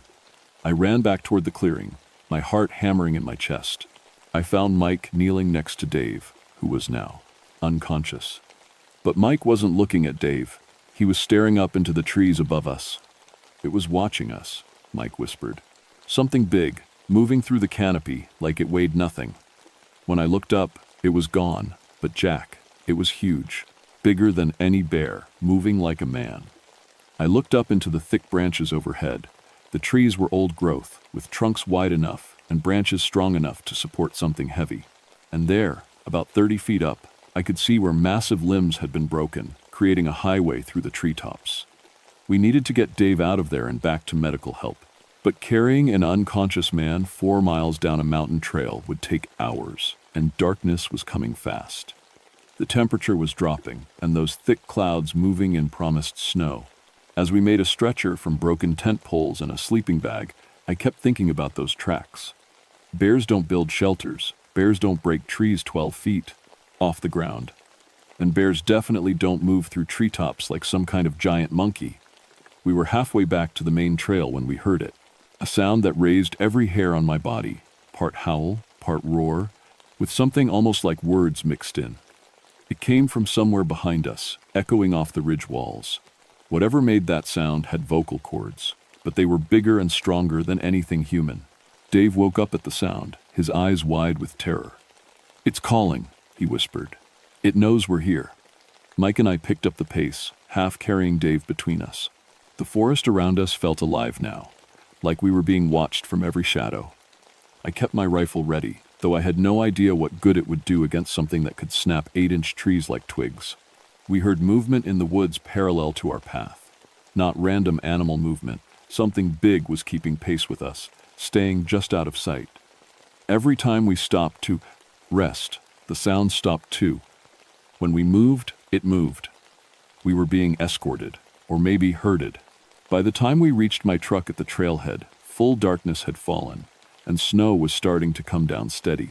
Dave was coherent enough to tell us that Tom and Mike Chen were still up there somewhere, but he couldn't remember what happened to them. "It took them to show them something," he said. "But I don't think they're coming back." I got Dave to the medical center in town, then called in a full search and rescue operation. But that night, alone in my cabin, I couldn't stop thinking about what we'd seen. In all my years tracking these mountains, I'd never encountered anything like those footprints, that shelter, or the intelligence behind the way we'd been watched and followed. My grandfather had been Cherokee on my mother's side, and he'd told me stories when I was little. Stories about the old guardians of the forest, beings that protected sacred places from those who would harm them. I'd always figured they were just tales meant to keep kids from wandering too far into dangerous country. But lying in bed that night, listening to snow hit my windows and remembering that unearthly howl echoing through the mountains, I started to wonder if maybe the old stories weren't stories at all. The next morning brought 6 inches of fresh snow and a search team of 12 experienced woodsmen. Sheriff's deputies, state police, volunteer search and rescue folks, all good people who knew these mountains. But as we headed back up toward Devil's Backbone, I had a bad feeling none of us were prepared for what we'd find. The tracks from yesterday were covered by snow, but I knew where we'd found the destroyed campsite. What we discovered there made yesterday's damage look like child's play. The entire clearing had been systematically destroyed. Trees were uprooted and arranged in precise patterns around the perimeter, like some kind of pattern, barrier, or warning. The shelter I'd found was gone, not destroyed, just gone, like it had been carefully dismantled and moved. But there were new tracks in the fresh snow, lots of them. The same huge, human-like footprints, but now there were dozens of trails crisscrossing the area. Whatever we were dealing with, it had been busy all night. "Looks like a whole family of bears," suggested Deputy Williams, though his voice didn't sound convinced. I knelt down next to the clearest set of prints. In the bright snow, details that had been hard to see in the dirt were obvious now. These weren't bear paws. They had 5 distinct toes, with what looked like opposable thumbs. The heel was broad and flat, like a human foot, but everything was scaled up to impossible size. "Bears don't have thumbs," I said quietly. We split into 3 teams to search for Tom Bradley and Mike Chen. Mike Sutherland came with me, along with Earl Whitaker, a local hunting guide who'd been working these mountains almost as long as my family had. Earl was in his 60s, tough as old leather, and scared of nothing I'd ever seen. We followed the heaviest concentration of tracks, leading deeper into the wilderness toward the Sacred Grove area where no hunting was supposed to happen. The Cherokee had always said that place was special, protected. My grandfather had shown it to me once when I was 12, made me promise never to hunt there or let others hunt there. The tracks led us through terrain that got rougher and steeper with every mile. These weren't game trails anymore. We were following paths that wound between massive boulders and through stands of trees so old they might have been here when the Cherokee first came to these mountains. About 2 miles in, Earl stopped dead and pointed ahead. "Boys, look at that." There, stretched between 2 massive oak trees, about 15 feet off the ground, hung what was left of Tom Bradley's backpack. It hadn't been dropped or lost. It had been deliberately placed there, like a warning sign. The pack was empty, and the metal frame was bent into impossible shapes. "How'd it get up there?" Mike asked. I was studying the trees on either side. The bark was scraped and gouged, but not by climbing gear. These marks looked like massive fingers had dug into the wood for handholds. Whatever put that pack there had climbed those trees with nothing but its bare hands. Earl was looking around nervously. "Jack, I've been hunting these woods for 40 years, and I ain't never seen sign like this. Whatever done this, it ain't natural." We pressed on, following the tracks deeper into country I'd rarely visited even as a ranger. The snow was getting heavier, and the forest around us felt wrong in ways I couldn't explain. The silence was too complete, like every animal for miles around had fled. That's when we found the second shelter. This one was bigger than the first, built into a natural cave in the ridge face. But it wasn't empty. As we approached, we could see bones scattered around the entrance. Lots of bones. Deer mostly, but some that looked disturbingly human-sized. "Jesus Christ," Mike whispered. Earl grabbed my arm. "Jack, we need to get out of here. This is something's home, and something big lives here." I was about to agree when we heard voices. Human voices, calling for help from somewhere deeper in the cave system. Against every instinct screaming at me to run, we entered the cave. Our flashlights showed a tunnel that went back further than our beams could reach. The voices were definitely human, Tom Bradley and Mike Chen, alive but trapped somewhere in the darkness ahead. The cave walls were smooth, worn by centuries of use. But carved into the stone were symbols, not random scratches, but deliberate markings that looked almost like writing. Cherokee symbols mixed with others I didn't recognize. "Help, please, somebody help us." The voices were clearer now, coming from a chamber deeper in the cave. We followed the tunnel for what felt like forever, though it was probably only a few hundred yards. The chamber we found opened up into a space as big as a church sanctuary, lit by some kind of natural phosphorescence in the rock walls. Tom and Mike Chen were there, alive but changed. They sat in the middle of the chamber, staring at something we couldn't see. When we called to them, they looked at us, but didn't seem to recognize who we were. "It's been teaching us," Tom said in a voice that didn't sound quite right. "Showing us how old this place is, how long it's been protecting the sacred grove." That's when I noticed the walls around us weren't natural rock. They were covered in paintings, ancient drawings that showed the history of these mountains, pictures of Cherokee hunters, colonial settlers, and towering figures that looked almost human but were twice the size of the men around them. And, in the newest paintings, near the chamber entrance, I could see modern hunters, men with rifles and bows, being watched by the same giant figures. Earl grabbed my shoulder. "Jack, we need to go, now." But before we could move, we heard it. The same howling roar we'd heard yesterday, but now it was coming from right behind us. We turned our lights toward the tunnel entrance and saw a shadow that filled the entire passage. Whatever was making that sound was between us and the only way out. Mike Sutherland raised his rifle, but I pushed the barrel down. "Don't," I said. "If we fight it in here, we all die." The shadow moved closer, and our lights finally showed us what we'd been tracking for 2 days. It was humanoid but massive, at least 9 feet tall and built like a linebacker, covered in dark hair that was almost black. Its face was a mixture of human and something else, with intelligent eyes that looked right into our souls. But it wasn't attacking. It was studying us, like it was trying to decide what to do with the intruders in its sacred place. "You brought them here," it said in a voice like rocks grinding together, "to the place where your grandfather made promises." I felt my knees go weak. It could talk. It knew about my grandfather. And somehow, it knew exactly who I was. The creature, I couldn't think of it as an animal anymore, stepped fully into the chamber. In the phosphorescent light, I could see details that made my mind reel. Its face was ancient but intelligent, with eyes that held knowledge spanning centuries. This wasn't some mindless beast. This was something that remembered things humans had forgotten. "Your grandfather came here when he was young," it said, its voice echoing off the stone walls. "He promised his family would protect the sacred grove. But now your people bring death machines to hunt where no hunting should happen." Tom and Mike Chen sat perfectly still, staring at the creature with expressions of awe and terror.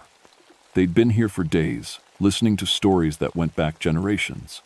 "I am the last guardian of this place," the creature continued. "My people protected these mountains when yours first came from across the great water. We made agreements with the Cherokee, promises written in stone and blood." Earl was shaking beside me, but his hunting instincts were still working. "Jack," he whispered, "look around the chamber. Those aren't just paintings, those are records. Treaties." He was right. The walls showed meetings between Cherokee leaders and towering figures like the one standing before us. Ceremonies, agreements, territorial boundaries marked in the ancient drawings. "But the Cherokee were forced to leave," the creature said sadly, "and the new people forgot the old promises. They bring weapons into sacred places. They take what was never meant to be taken." I found my voice, though it came out as barely a whisper. "What are you?" "I am what your people call Sasquatch. My clan has protected these mountains for 1,000 years. But I am the last. The others have gone to the deep places, or crossed over to the spirit world. Only I remain to guard what must be guarded." Mike Sutherland was backing toward the tunnel, his rifle still in his hands. The creature's eyes followed him, and I saw something that terrified me more than its size or strength. I saw sadness, deep, ancient loneliness that came from being the last of your kind. "The hunters who come here now don't understand," it continued. "They see only animals to kill, trees to cut, land to own. They don't see the sacred grove where my ancestors are buried. They don't hear the old songs in the wind." "What do you want from us?" I asked. "I want the promises kept. I want the sacred places protected. I want to die in peace when my time comes, knowing that what I have guarded will remain safe." Tom Bradley spoke for the first time since we'd found him. "It's been showing us the history, Jack. This whole area, from here to the state line, it's all sacred ground, cemetery land, burial sites going back thousands of years." The creature nodded. "Your grandfather understood. He was Cherokee in his heart, even if his skin was pale. He promised his family would remember. But you have forgotten, Jackson Cumberland. You wear the uniform of those who would destroy what should be protected." I thought about my grandfather, about the stories he'd told me as a child. Stories I'd dismissed as folklore, legends meant to keep kids from getting lost in dangerous country. But now I realized they weren't stories at all. They were warnings, instructions, A sacred trust passed down through generations. What can I do? I asked. The creature studied me for a long moment. You can choose. You can be like your grandfather, a protector of the sacred places. Or you can be like the others, who see only resources to exploit. Mike Sutherland made his choice then. Panicking, he raised his rifle and fired point blank at the creature's chest. The bullet hit home but seemed to have no effect. The creature looked down at the small hole in its fur, then back at Mike with something like disappointment. "Iron cannot kill what the spirits protect," it said sadly. Then it moved. I'd never seen anything that big move so fast. One moment Mike was standing by the tunnel entrance. The next he was pressed against the cave wall by one massive hand. The creature could have crushed him like a bug, but instead it just held him there. "This is why the old agreements were made," the creature said. "Your people fear what they don't understand, and they try to kill what they fear. But some things are too important to be destroyed by fear." It released Mike, who collapsed to the ground gasping. "You will leave this place now. You will tell no one what you have seen here. And you, Jackson Cumberland, you will make a choice. Honor your grandfather's promise, or watch as I do what I must to protect the sacred grove." The threat was clear. If I couldn't find a way to keep hunters and developers away from this area, the creature would do it by force. And given what I'd seen of its strength and intelligence, that would mean a lot of dead people. "How?" I asked. "How do I protect a place this big? I'm just one ranger." The creature smiled then, and despite its fearsome appearance, there was kindness in that expression. "The same way your grandfather did. By remembering that some places are too sacred to be owned, too important to be sold, too powerful to be destroyed by those who don't understand their value." It reached into a crevice in the cave wall and pulled out something wrapped in old leather. When it unfolded the bundle, I saw tobacco and sage, along with a piece of paper covered in my grandfather's handwriting. "He left this for you," the creature said. "Instructions for the ceremony that renews the old promises. Your blood carries the obligation, Jackson Cumberland. Will you honor it?" I took the bundle with shaking hands. My grandfather's note was simple. "For my grandson, when the guardian returns, the sacred grove must be protected, by law if possible, by older laws if necessary." Looking around at the cave paintings, at Tom and Mike Chen, who'd been changed by what they'd seen, at the ancient creature who'd outlived civilizations, I realized I'd been preparing for this moment my whole life without knowing it.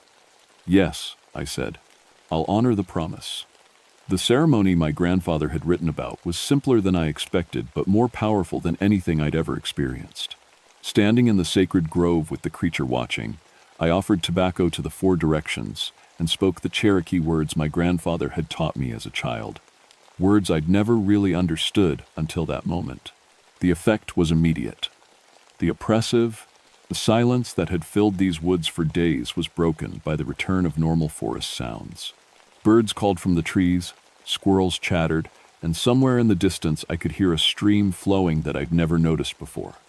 "It is done," the creature said. "The old agreement is renewed. This place will be protected." Tom and Mike Chen remembered nothing of their time in the cave, though both men quit hunting permanently after that day. They told everyone they'd gotten lost in a storm and found shelter, but something about the experience had changed them. They became advocates for wilderness protection, though they could never quite explain why. Mike Sutherland transferred to a different district a month later.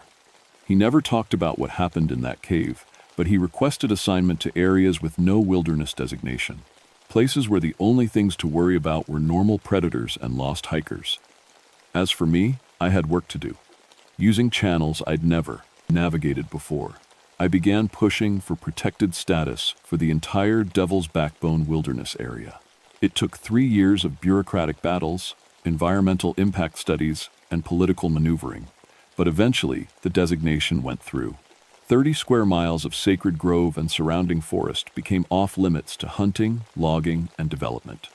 The official reason was habitat protection for endangered species. The real reason was an agreement older than written law, renewed by blood and honored by oath. I still work these mountains, but my job has changed. Instead of just search and rescue, I've become a guardian of the sacred places scattered throughout the Virginia wilderness. There are more of them than most people realize. groves and caves and hidden valleys where the old spirits still dwell, places that need protection from a world that's forgotten how to see the sacred in the natural. The creature and I have an understanding now. I keep hunters and developers away from the protected areas, and it keeps itself hidden from those who wouldn't understand. Sometimes, on quiet nights when I'm doing backcountry patrol, I'll see a shadow moving through the trees at the edge of my vision. A reminder that some guardians never rest, and some promises must be kept forever. The Cherokee were forced from these mountains more than a century ago, but their agreements with the ancient protectors remain in force. I've learned that there are networks of people, some Cherokee descendants who never left, some like me who carry the obligation through mixed blood, some who've simply been chosen to remember what others have forgotten. We watch over the sacred places. We keep the old promises. And we make sure that in a world obsessed with development and profit, there are still wild spaces where ancient guardians can walk in peace. The Devil's Backbone incident was officially closed as a search and rescue operation with successful recovery of all missing persons. No mention was made of destroyed campsites, impossible tracks, or cave paintings that shouldn't exist. Sometimes the most important truths are the ones that never appear in official reports. But if you're ever hunting in Virginia's wilderness and you find trees stripped of bark 12 feet off the ground, or you discover footprints too big to belong to any known animal, or you hear voices in the wind speaking words in languages you don't recognize, remember this story. Some territories have guardians older than human memory, and some promises are more binding than any written law. The mountains remember what we've forgotten, and they're still watching, still protecting, still honoring agreements made in the days when humans knew how to speak with the spirits of the wild places. That knowledge isn't lost forever. It's just waiting for people wise enough to listen and brave enough to accept the responsibility that comes with understanding the truth about what really dwells in the deep woods.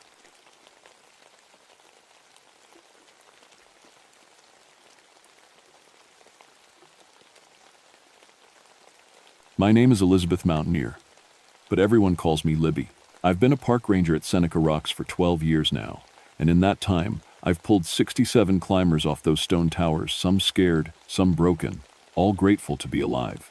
My family's been in these West Virginia mountains for 3 generations. We know these rocks like we know our own heartbeat. I'm going to tell you about something that happened in April 1984. Something that changed everything I thought I knew about climbing, about safety, about what's really out there on those ancient stone faces. But first, you need to understand what Seneca Rocks means to climbers. Picture 2 massive fins of sandstone shooting 900 feet straight up from the forest floor. Gray stone carved by wind and water over millions of years, with cracks just wide enough for your fingers and toes.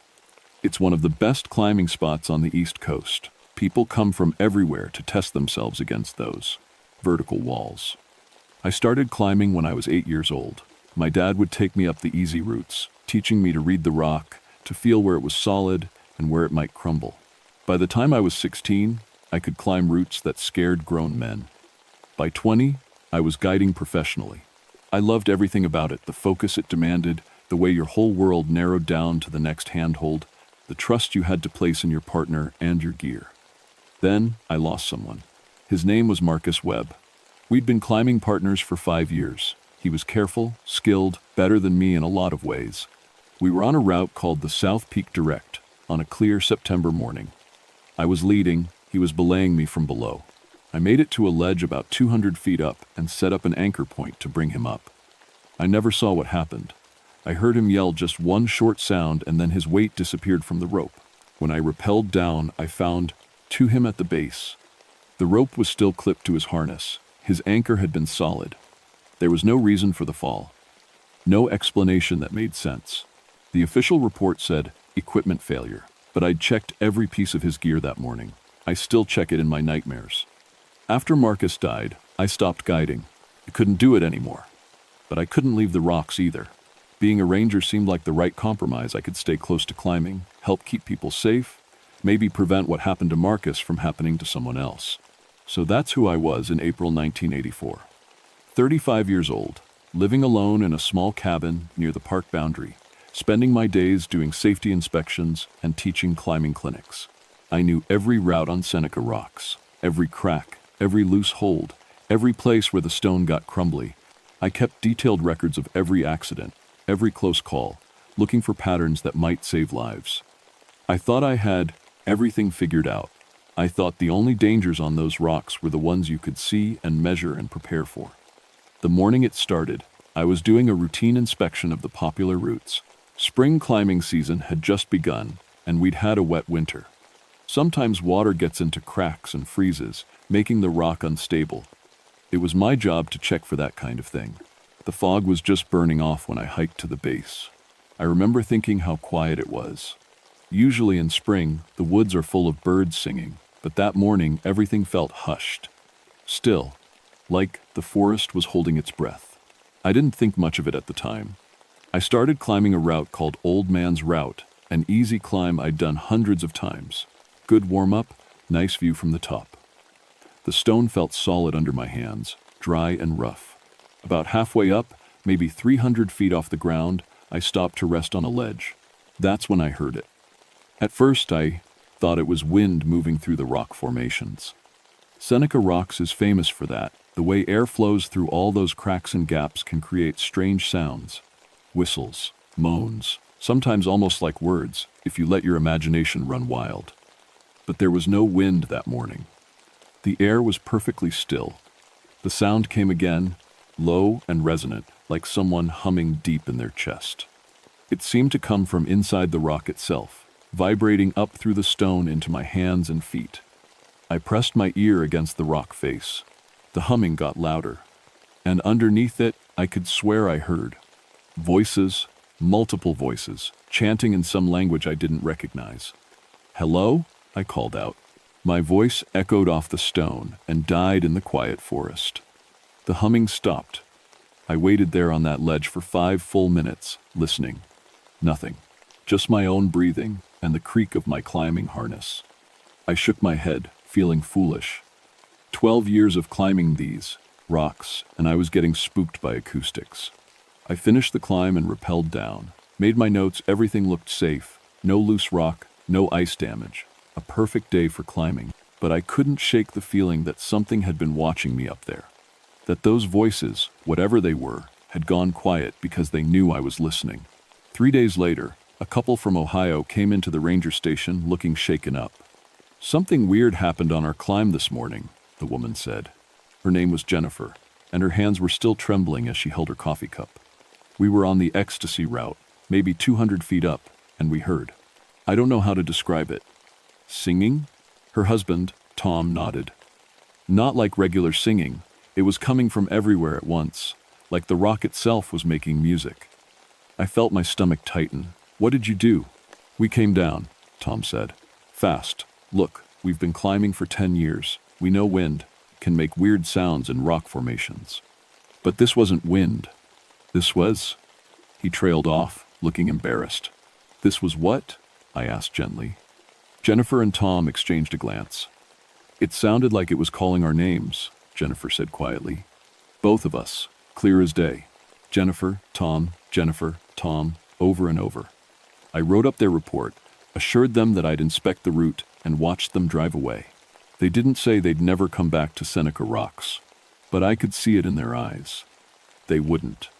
That afternoon, I climbed the ecstasy route myself, brought an audio recorder with me, which wasn't standard equipment, but I figured it couldn't hurt.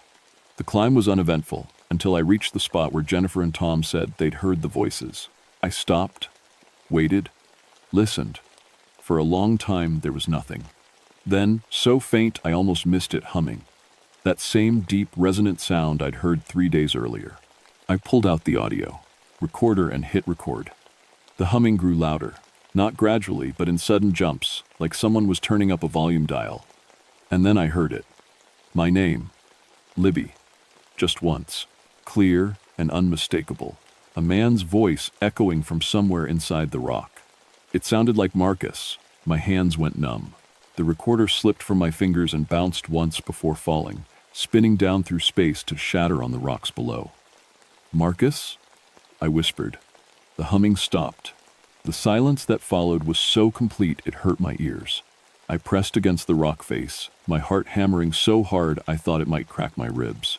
"Marcus, is that you?" Nothing. just stone and sky and the smell of old sandstone. I don't remember the climb down.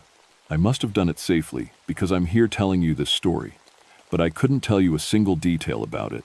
My mind was somewhere else entirely. That night, I couldn't sleep. I kept hearing that voice.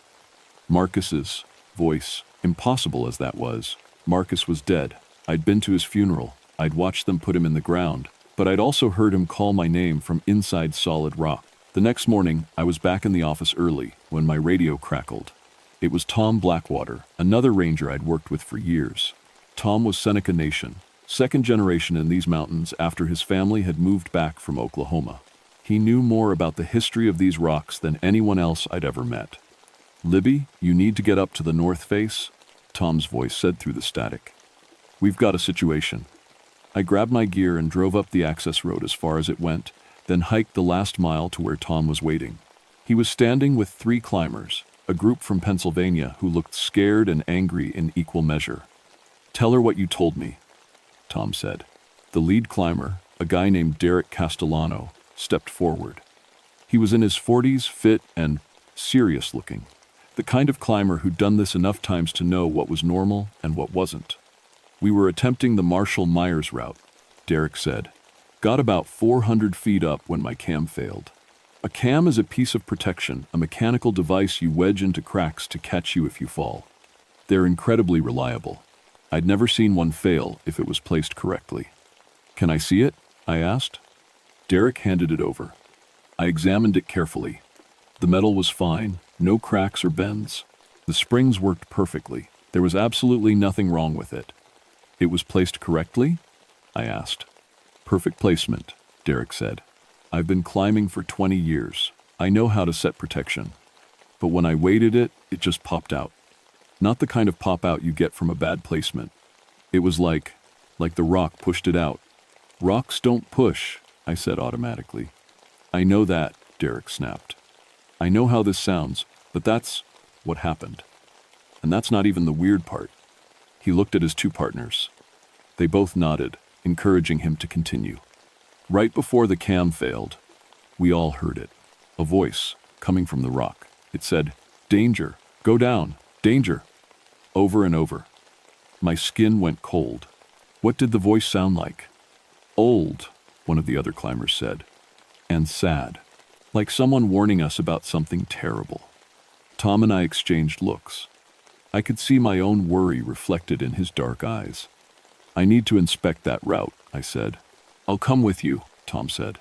Derek and his partners headed down to the parking area while Tom and I geared up. As we checked our equipment, Tom said quietly, "My grandfather told me stories about these rocks. Said they were sacred to our people.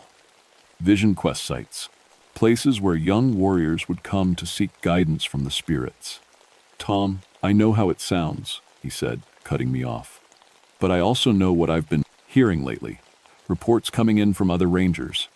Strange sounds. Equipment failures. 3 accidents in the past week on routes that should be safe." 3? I hadn't heard about that. 2 broken ankles and a dislocated shoulder, all experienced climbers.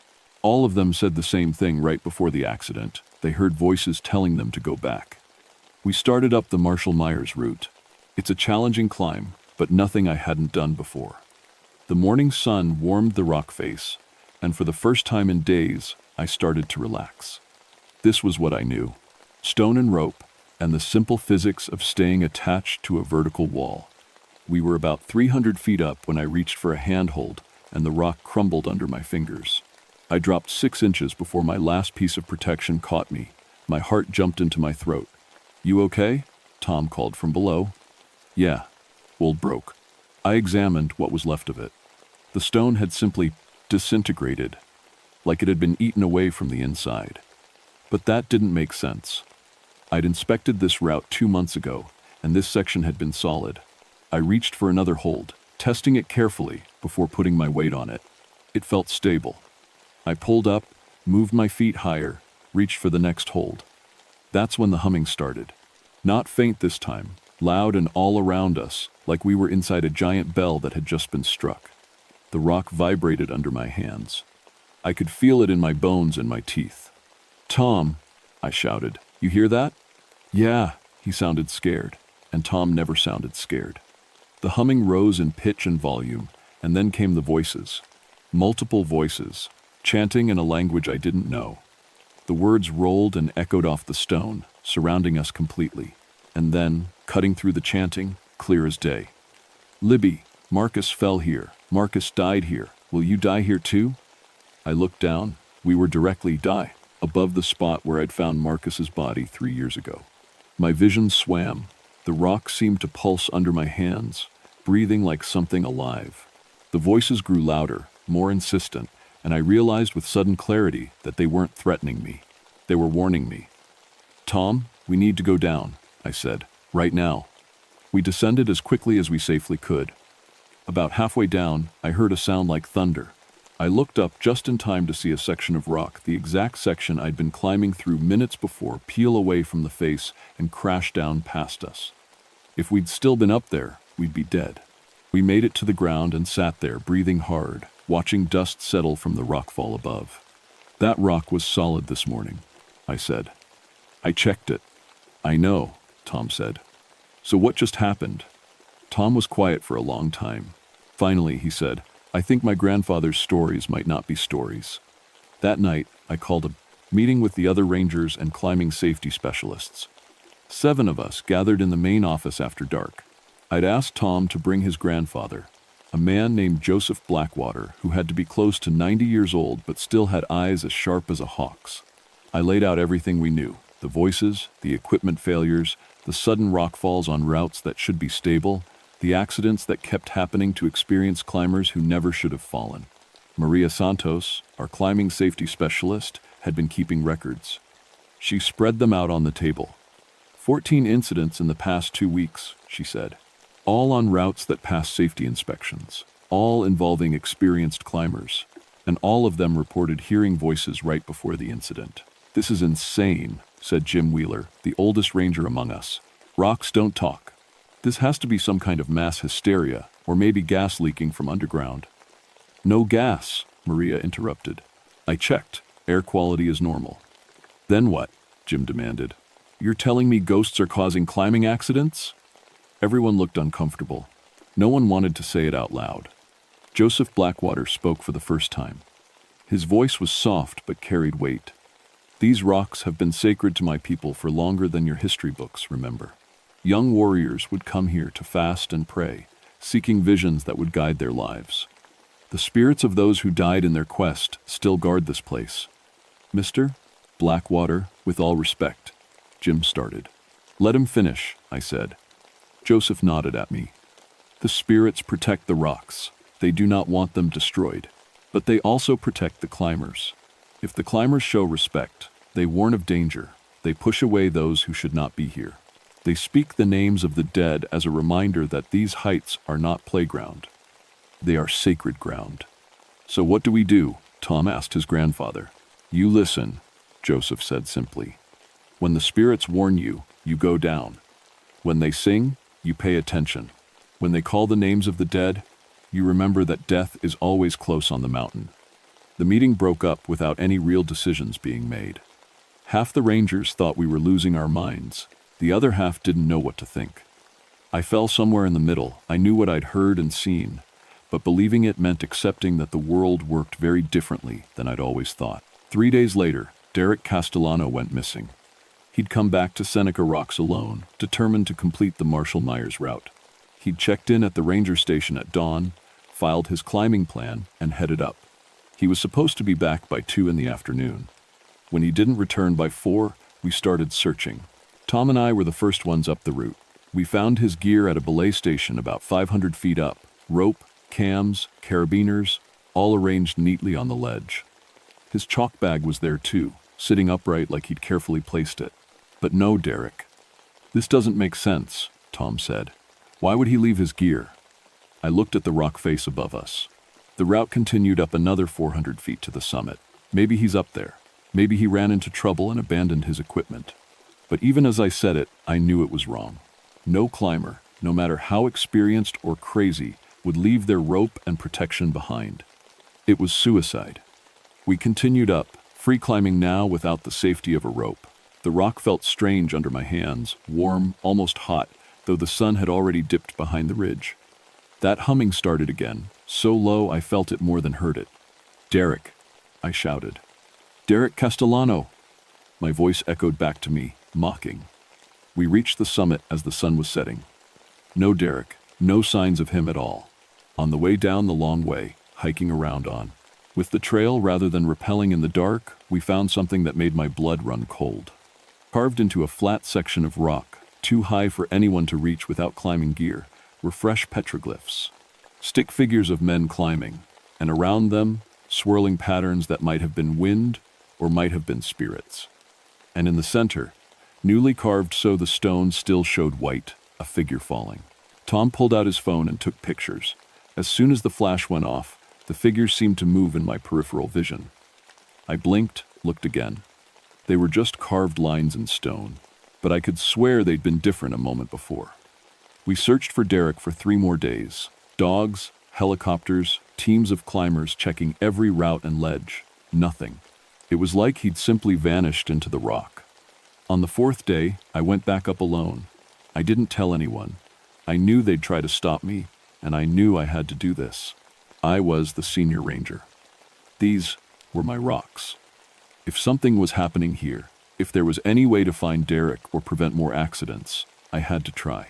I started climbing the Marshall Myers route in the pre-dawn darkness, my headlamp cutting a small circle of light in the vast blackness of the rock face. I moved carefully, testing every hold, placing my protection with extra care. The humming started when I was about 200 feet up. "I'm listening," I said out loud. "I'm trying to understand. Please help me." The humming grew louder. I kept climbing. As the sun rose behind me, painting the rocks gold and red, I heard the voices start their chanting. The language was old, rhythmic, rising and falling like waves. At 300 feet, I found the first offering. It was a small bundle of sage and sweetgrass, tied with sinew, sitting on a ledge that would be almost impossible to reach without climbing gear. The bundle was fresh. I could still smell the herbs. I kept climbing. At 400 feet, another offering. This one included a small stone carved with symbols I didn't recognize. At 500 feet, where Derek's gear had been found, I stopped. The belay station was empty now we'd collected all his equipment for the investigation. But on the rock face itself, I saw something new. More petroglyphs. These ones showed a climber reaching the summit, arms raised in triumph. Around him, spirit figures I couldn't think of them as anything else seemed to be celebrating with him. "Where is he?" I asked the empty air. "Where's Derek?" The chanting stopped abruptly. In the sudden silence, I heard a single word, spoken so clearly it might have come from someone standing right next to me. "Above." I looked up. The final 400 feet to the summit stretched above me, vertical and forbidding in the morning light. Without Derek's rope, I'd be free climbing. One mistake, one loose hold, and I'd fall 500 feet to the rocks below, just like Marcus had fallen. "Is he alive?" I asked. The wind picked up, warm and strange, carrying that humming sound. And in the hum, I heard what might have been a yes. I started climbing again. The rock seemed to help me. I know how that sounds, but it's true.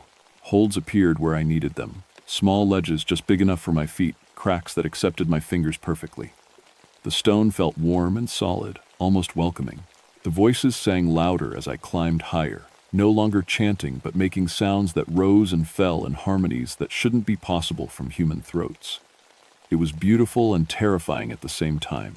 At 700 feet, with only 200 more to go, I felt my strength starting to fade. My arms shook, my legs trembled. I'd been climbing for hours without rest. "I can't," I gasped. "I can't make it." The singing changed, became softer, more gentle, almost like a lullaby. And then I felt it hands on my back, pressing me against the rock, not pushing me off, but supporting me, helping me rest. The pressure was firm and real and impossible. "Thank you," I whispered. The pressure eased. I took a deep breath and kept climbing. The summit came slowly, almost anticlimactically. One moment I was clinging to vertical stone. The next I was pulling myself over the edge onto flat rock. Derek was there. He was sitting cross-legged on the highest point of the summit, facing east toward the rising sun. His eyes were closed. For a terrible moment, I thought he was dead. Then he opened his eyes and looked at me. "Hello, Libby," he said calmly. "I've been waiting for you." Derek's face was sunburned, his lips cracked. He'd been up here for 4 days with no water, no food, no protection from the elements. He should have been dying. Instead, he looked peaceful. "Derek, what happened?" I knelt beside him, already reaching for my radio to call for rescue. He put his hand on mine, stopping me. "Wait," he said. "You need to understand first. They brought me here for a reason." "Who brought you here?" "The Guardians." He said it like it was the most natural thing in the world. The spirits of the Seneca warriors who died seeking their visions on these rocks. They've been protecting this place for centuries. I sat down hard. My legs wouldn't hold me anymore. "You've been talking to them?" "Not talking. Listening." Derek looked out at the forest spreading below us. "When I was climbing, I heard them warning me. But I was arrogant. I thought I knew better. I kept pushing up, ignoring the signs, ignoring the voices, and then..." He paused, his expression distant. "Then what?" "I fell. A hold broke, my protection failed, and I fell. I remember the sensation of dropping, the air rushing past me. I should have died, but they caught me." "The spirits caught you?" "The rock itself caught me." Derek held up his hands. They were scraped and bruised but not broken. The stone became soft, like clay. It absorbed the impact. And then the voices told me to climb. So I climbed. No gear, no rope, just my hands and feet and their guidance. They showed me holds I never would have seen. They warned me away from loose sections. They brought me here to the top and told me to wait. Wait for what? For you. Derek finally looked at me. "You lost someone on these rocks. Marcus, right?" The spirits knew that. They knew you'd come looking for me. They wanted you to understand. Understand what? That these rocks are alive. Not alive like we're alive, but conscious. Connected to the spirits of everyone who's died here, everyone who's prayed here, everyone who's sought visions here. The Seneca knew this. That's why this was a sacred place for them. My radio crackled. Tom's voice came through. "Libby, you up there? We saw your truck." I pulled out the radio. "I'm on the summit. I found Derek. He's alive." A pause. Then Tom's voice again, filled with relief. "Thank God. Is he hurt?" "No. But Tom, I need you to bring your grandfather up here, and some water. And..." I looked at Derek. "And an open mind." It took 3 hours for Tom and Joseph to reach the summit. I spent that time listening to Derek describe his 4 days. With the spirits, the visions they'd shown him, the stories they'd told, the warnings they'd given about climbers who treated these rocks as nothing more than a challenge to be conquered. "They're not trying to hurt anyone," Derek said. "They're trying to protect. Both the rocks and the climbers." But people stopped listening. They stopped showing respect, so the spirits have had to be more. When Joseph Blackwater finally pulled himself over the summit edge, he didn't look surprised to see us. He walked straight to Derek and studied his face for a long moment. "You've been on a vision quest," Joseph said. It wasn't a question. Derek nodded. "I didn't mean to. But yes." Joseph turned to me. "And you climbed here without rope or protection?" "The rock helped me," I said. It sounded crazy, but it was true. Joseph smiled the first time I'd seen him smile. "The spirits have accepted you, both of you. They've shown you the old ways." "What do we do now?" I asked. Joseph pulled out a bundle of sage and sweetgrass, like the offerings I'd seen on the way up. He lit it, letting smoke curl up into the clear air. He began speaking in Seneca, words that rolled and flowed like water over stones. As he spoke, the rock beneath us began to hum. That same deep resonance I'd been hearing for weeks, but stronger now, more purposeful. The sound built and built until it felt like the whole mountain was singing. And then, for just a moment, I saw them. Figures made of stone and light, standing around us in a circle.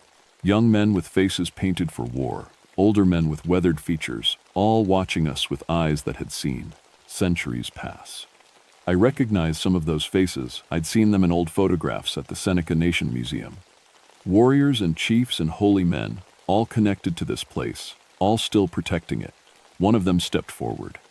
He looked at me, and I knew with absolute certainty that he'd been there the day Marcus fell. He'd tried to warn us. We just hadn't been listening. "I'm sorry," I whispered. "I'm so sorry I didn't understand." The warrior nodded once. Then he reached out with a hand that looked solid as stone and touched my forehead. Everything went white.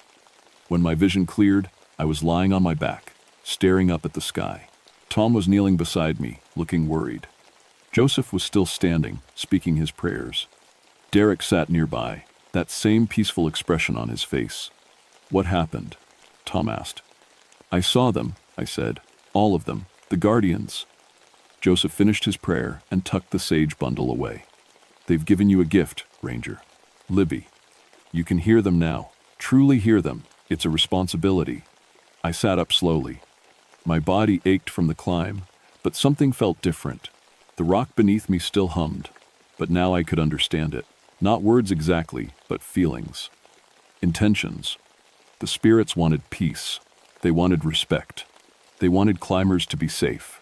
"I'll make sure people listen," I promised. "No more accidents. No more deaths." The humming gentled, almost like approval. We helped Derek down. He was dehydrated and exhausted, but otherwise fine. Impossible, but fine. The descent took hours, and we had to stop frequently to let him rest. But the whole way down, I felt the spirits guiding us, showing us the safest route, warming the stone where we needed to grip it. At the base, an ambulance was waiting for Derek. The medics couldn't believe he'd survived 4 days on the summit. They called it a miracle. I called it something else. The official report said Derek had gotten a miracle, disoriented, and climbed to the summit, where mild hypothermia had caused him to become confused. My report said I'd climbed up to find him, and we'd both made it down safely with Tom and Joseph's help. Both reports were true, as far as they went. They just left out the important parts. But things changed at Seneca Rocks after that. Tom and I, with Joseph's guidance, established new protocols. Before the climbing season started each year, we held a ceremony at the base of the rocks. Joseph or other Seneca elders would offer tobacco and sage, speaking prayers of respect to the spirits. Climbers weren't required to participate, but we encouraged it. Most of them did, once they heard the stories. We also installed small plaques at the base of popular routes, explaining the sacred history of the rocks. Not asking people to believe in spirits, just asking them to climb with respect, to pay attention to the mountain, to listen when something felt wrong. The accidents dropped dramatically. Not to zero, rock climbing is dangerous, and sometimes people get hurt. But the strange failures stopped. The voices continued, but now climbers knew to pay attention to them instead of ignoring them. Derek Castellano comes back every year. He's become one of our best climbing instructors, teaching people not just technique but awareness. Respect. How to read the mountain's mood. How to know when to push forward and when to retreat. As for me, I can still hear them. Every time I'm on those rocks, I feel the presence of the guardians. Sometimes they hum, sometimes they sing, sometimes they whisper warnings or encouragement. I've learned to trust them completely. Last month, I was climbing with a group of beginners on an easy route. About halfway up, I felt the stone grow warm under my hand. A voice soft and sad whispered a name I knew. Marcus. I looked at the rock face. For just a second, I saw him there, my old climbing partner, smiling at me the way he used to before a climb. "I miss you," I told him. The warmth under my hand pulsed once, like a heartbeat, then faded. I think he's one of the guardians now. I think maybe that's why I didn't die in that fall years ago. He was learning to be a protector even then. Learning to warn the living away from danger. I've been a ranger at Seneca Rocks for 15 years now. I've pulled 83 climbers off those stone towers, and I plan to pull many more. But I don't do it alone anymore. The spirits help. The rock helps. The ancient guardians who died seeking visions on these sacred heights, they help too. All they ever wanted was for us to listen. So, if you come to Seneca Rocks to climb, do me a favor. Before you start up, put your hand on the stone. Feel it. Really feel it. And if you hear humming or singing or voices calling from impossible places, don't ignore them. They're trying to keep you safe. The mountains remember climbers older than Felv, recorded history. They remember every person who's ever touched their stone faces, everyone who's fallen, everyone who's made it to the top. They remember and they protect. You just have to show respect. And always, always listen when the rocks sing.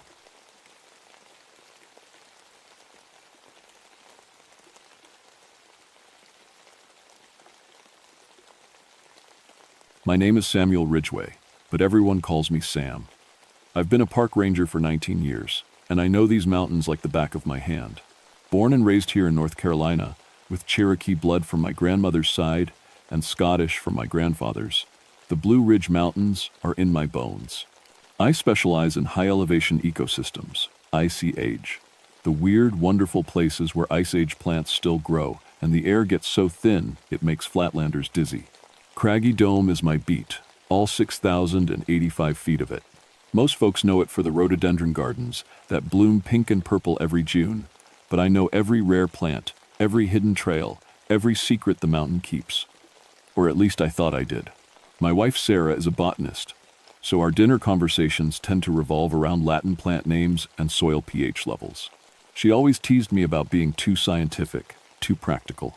"Sam," she'd say, "your Cherokee grandmother would roll over in her grave if she knew how much you ignore the old stories." She was right. I'd dismissed all that mountain folklore as superstition. Plants don't have spirits. Mountains don't watch you. Everything has a scientific explanation if you look hard enough. That was before June 1986, when the rhododendrons started moving. The first sign something was wrong came on a Tuesday morning when I was doing my weekly plant survey. I'd been documenting the same rare species in the same locations for 5 years running. Gray's lily, mountain oak grass, the tiny bluets that only grow on Craggy's summit, NDO. I knew exactly where every single one lived. Except that morning, they weren't where they were supposed to be. I found a patch of Gray's lilies that should have been near the main trail, but they were 50 yards deeper into the forest. Not seed dispersal. These were mature plants with established root systems. You don't just dig up lilies and replant them overnight. It takes years for them to recover from transplanting. I marked it in my notebook as an error. Maybe I'd misremembered the location. 19 years in the mountains, and I was starting to make rookie mistakes. The radio crackled to life as I was checking another survey point. "Sam, you there?" It was dispatch. "Here, Martha. Got a call from some botanist up your way. Says she's documenting some unusual plant behavior. You seen anything weird?" I looked at my notebook where I'd written location error next to 3 different species entries. Define weird. She said the flowers are moving. Wanted me to send someone to check on her. Her name's Dr. Jane Morrison, supposed to be some hotshot from the university. Dr. Morrison. I'd heard of her. Published papers on plant communication, chemical signals between trees. Smart woman, but the kind of scientist who saw patterns everywhere. "I'll find her," I said. Probably just seeing things in the fog. The fog was thick that morning, rolling up from the valleys in gray waves. It made the rhododendron gardens look like something from a dream, all pink blossoms floating in white mist. Beautiful, but it could play tricks on your eyes. I found Dr. Morrison about an hour later, crouched next to a massive rhododendron bush with a notebook full of sketches. She was maybe 40, with graying hair pulled back in a practical ponytail and dirt under her fingernails. The kind of scientist who wasn't afraid to get her hands dirty. "Ranger Ridgway?" She stood up, brushing leaves off her knees. "Thank you for coming. I know this sounds crazy, but I need you to witness something." She pointed to the rhododendron bush. "I've been watching this plant for 3 hours. It's been slowly turning to face me. Not just the flowers following the sun. I halt. The entire bush is rotating." I looked at the bush.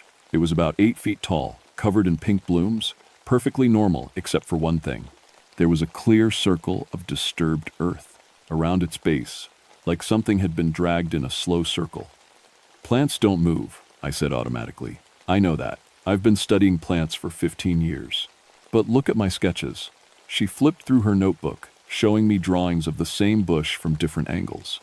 The timestamp showed a clear progression, the bush slowly rotating over 3 hours.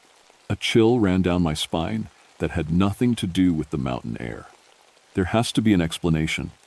I'm sure there is, but I can't think of one. She looked up at me with worried eyes. And there's something else. The rhododendrons are blooming in patterns. She led me deeper into the garden, pointing out arrangements of flowers that formed distinct shapes. Circles, triangles, even what looked like Cherokee symbols my grandmother had shown me as a kid. "Plants bloom randomly," I said, but my voice sounded uncertain even to me. That's what I thought too. Dr. Morrison's voice was quiet. But this isn't random, this is communication. The fog swirled around us, and for just a moment, I could have sworn I saw the flowers turn toward our voices, like faces following a conversation. I shook my head. 19 years in these mountains, and I was letting some university scientists spook me with plant stories. But as we walked back to the main trail, I noticed something that made my blood run cold. The path we'd taken into the garden was gone. Where there should have been an opening between the rhododendron bushes, there was now a solid wall of green leaves and pink flowers. "Did we take a wrong turn?" Dr. Morrison asked. I pulled out my compass, then my topographic map. According to both, we were standing exactly where the trail should be. But the trail had vanished, replaced by rhododendrons that looked like they'd been growing there for decades. "Stay close," I told her, and started looking for another way out. That's when I heard it. A sound like wind, through leaves. Except there was no wind. It came from all around us, from the rhododendrons themselves, and it sounded almost like whispering. It took us 20 minutes to find our way out of the rhododendron garden, following what seemed like a completely different path than the one we'd used to enter. When we finally reached the main trail, I was sweating despite the cool mountain air. "That was disorienting," Dr. Morrison said, but I could see the worry in her eyes. She was thinking the same thing I was. Trails don't just disappear. I radioed back to headquarters. "Martha, I'm with Dr. Morrison. We had some navigation issues in the rhododendron garden. Trails seem to be unclear." "Copy that. Weather Service says fog might get thicker this afternoon. You two be careful up there." I clipped the radio back to my belt. Fog. That had to be it. The fog was making everything look different, confusing familiar landmarks. It happened to even experienced hikers. "I'd like to set up a monitoring station, Doctor," Morrison said. "Time-lapse cameras, motion sensors. If plants are really moving, I need to document it properly." I nodded, though part of me hoped the cameras would show nothing unusual. Normal plants behaving normally, and we could all go home and forget about mysterious moving bushes. We spent the next 2 hours setting up equipment at 3 different locations in the garden. Dr. Morrison was thorough, checking angles and battery levels twice. Her cameras were the expensive kind, the type that could catch a deer blinking at 50 yards. "If anything moves, we'll know about it," she said. By afternoon, the fog had gotten so thick we could barely see 10 feet ahead. Mountain weather, it could change in minutes up here. I suggested we head down to safer ground, but Dr. Morrison wanted to check her cameras one more time. That's when we found William. William Sequoia was a Cherokee botanist I'd worked with before. Good, man, knew the traditional uses for every plant on the mountain. He was standing perfectly still in a clearing, staring at something we couldn't see through the fog. "William?" I called. "You okay?" He didn't turn around, didn't even seem to hear me. I walked closer and saw he was looking at a rhododendron bush. The same one Dr. Morrison had been watching that morning. Except now it was covered in flowers arranged in a perfect spiral pattern. Not a random spiral, a deliberate one, like someone had carefully positioned each bloom. "How long have you been standing here?" I asked. William finally looked at me, and his eyes were wide. "The plants?" he said quietly. "They're talking to each other." "Doctor?" Morrison pulled out some kind of electronic device. "Chemical sensors," she explained. "They detect pheromones and other plant communication signals." The device started beeping immediately. Not the slow, steady beep of normal background readings. This was rapid, urgent, like a Geiger counter near radiation. "That's impossible, Doctor," Morrison whispered, staring at the display. "The chemical activity levels are off the charts. It's like every plant in this area is screaming." I looked around the garden with new eyes. The fog made everything look ghostly, but now I noticed things I'd missed before.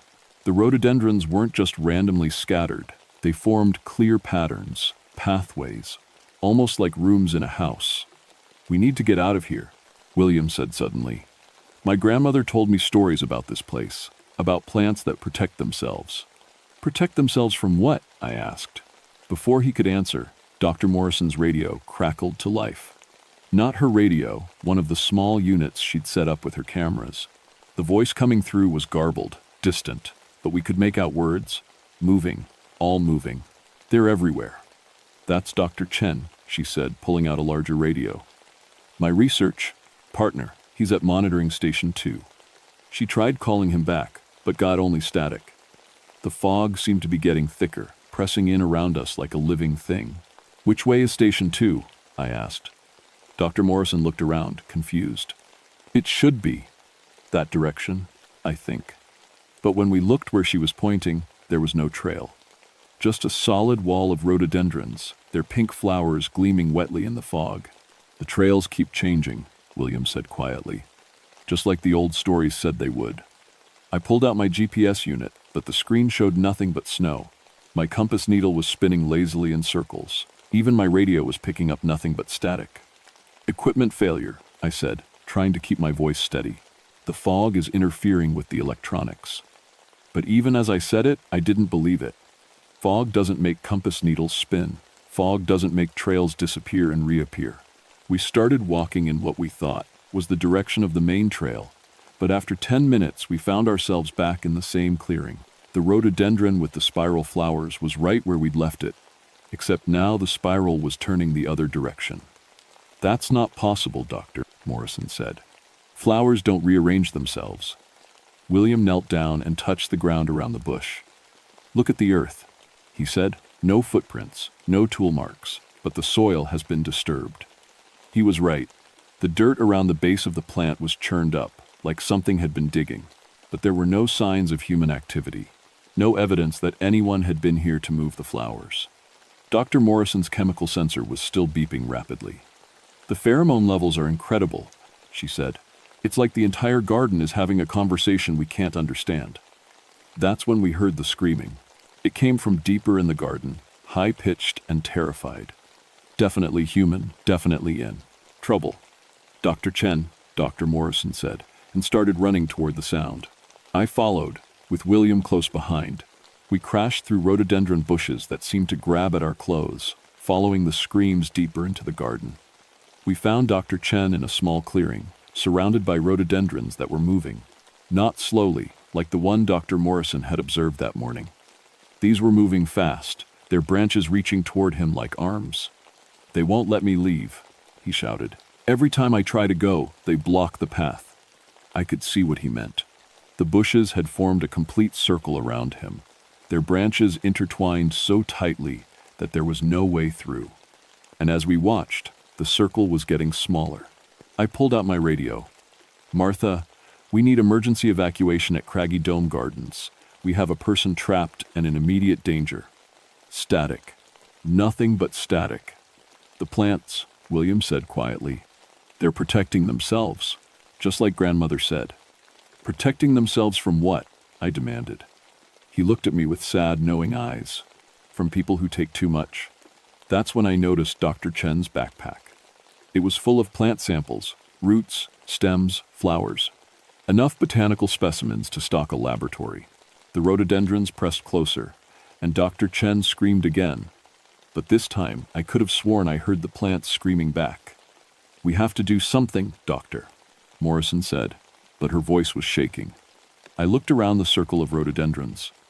They were definitely moving now, no denying it, no explaining it away with fog or equipment failure. The branches swayed toward Dr. Chen like they were alive, like they were hunting. Stay back, I told Dr. Morrison and William, then pulled out my bush knife. I'm going to cut through.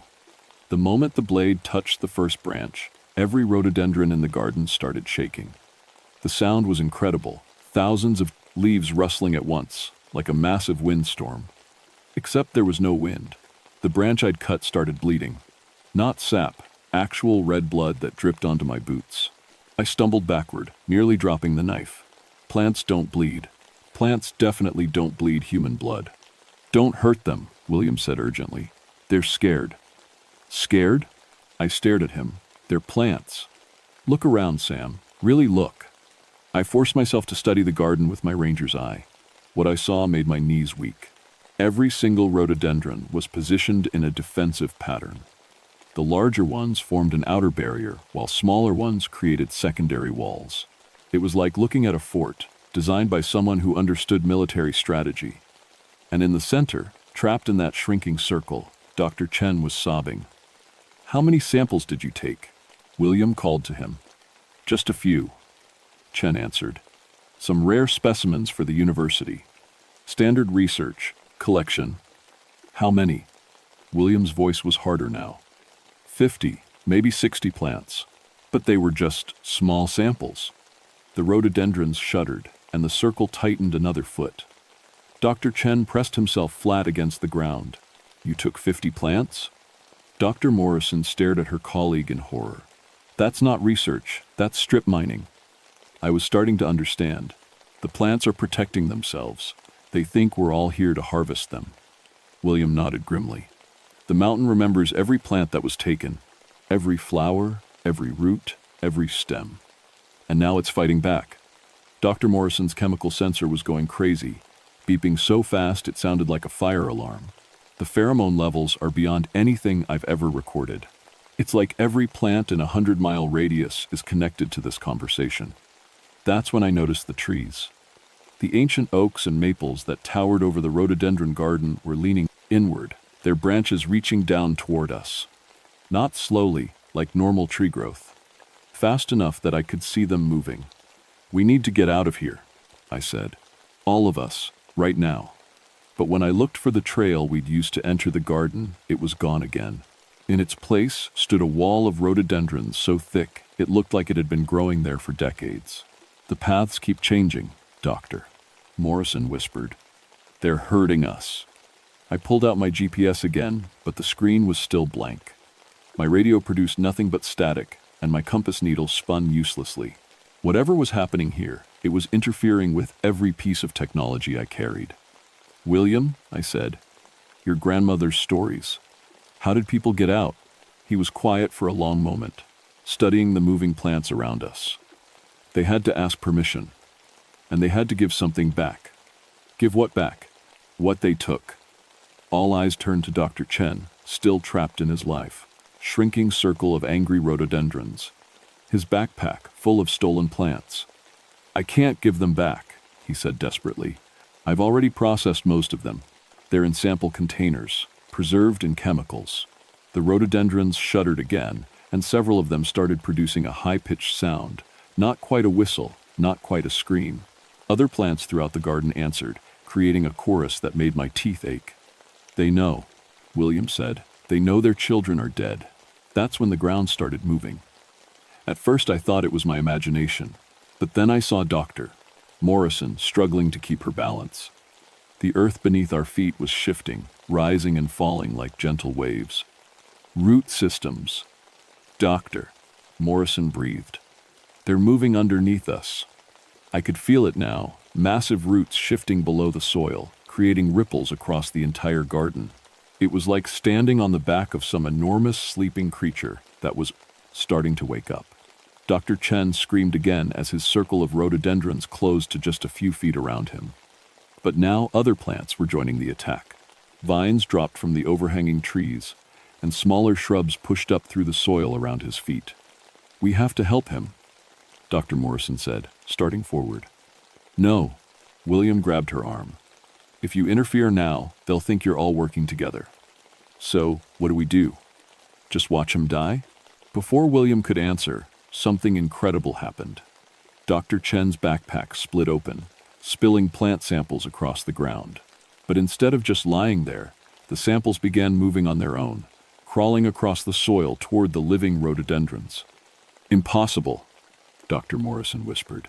The dead plant samples reached the base of the nearest rhododendron bush and seemed to melt into the soil. Within seconds, new shoots were sprouting from the ground.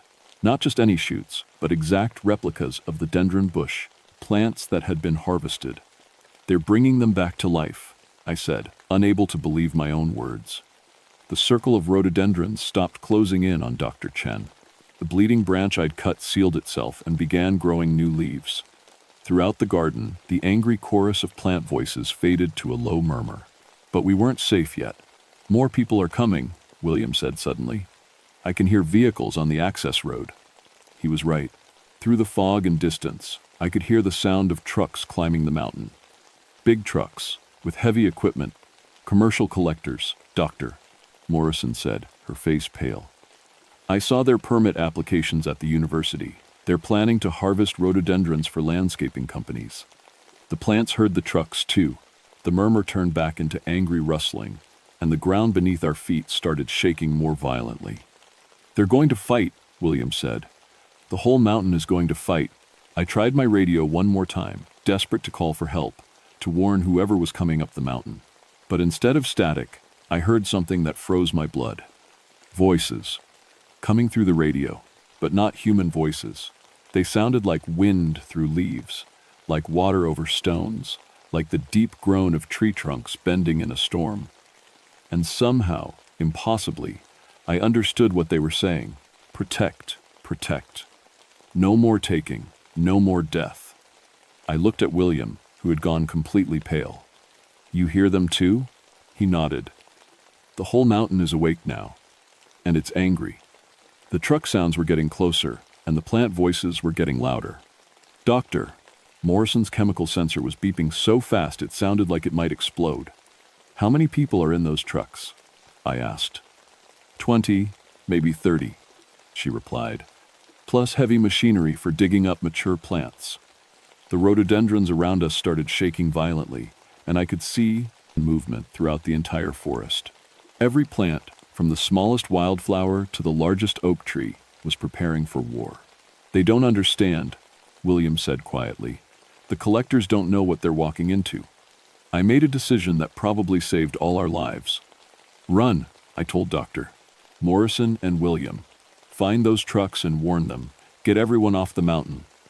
"What about you?" Dr. Morrison asked. I looked around at the awakening forest, at the plants that were no longer hiding their intelligence. "Someone has to stay and try to talk to them." "Sam," William said, "you don't speak their language." "Then teach me." William looked at me like I'd lost my mind. "You can't just learn to speak with plants in 5 minutes." "Your grandmother did it," I said. "Her grandmother before her. It's possible." The sound of trucks was getting louder, and the entire garden was now moving like a living thing.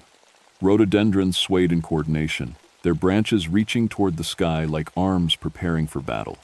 "It takes years of learning," William protested. "Years of understanding the old ways." "We don't have years, we have minutes." Doctor Morrison was gathering her equipment, stuffing sensors and cameras into her backpack. "I'm not leaving you here alone." "Yes, you are." I grabbed her shoulders and looked her in the eyes. "Those people in the trucks have no idea what they're walking into. If this mountain decides to protect itself against 30 people with heavy machinery, people are going to die." She stared at me for a moment, then nodded. "Be careful, Sam." She and William ran toward the sound of the approaching vehicles, leaving me alone in a garden full of plants that were no longer pretending to be just plants.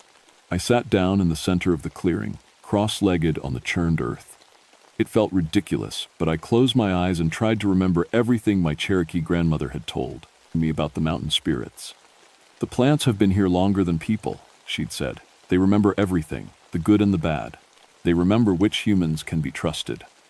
I opened my eyes and looked at the rhododendron bush that had started this whole thing, the one with the spiral of flowers that kept changing direction. "I'm Samuel Ridgway," I said out loud, feeling foolish. "My Cherokee name is Atsila Nefi, Fire Rock. My grandmother was Mary Walking Stick. She taught me to respect the mountain, but I forgot." The bush stopped swaying. Every plant in the clearing went absolutely still. I kept talking, not sure if I was communicating or just talking to myself. "I've protected these mountains for 19 years. Not perfectly, but I've tried. I've kept people from taking too much, from damaging the rare plants."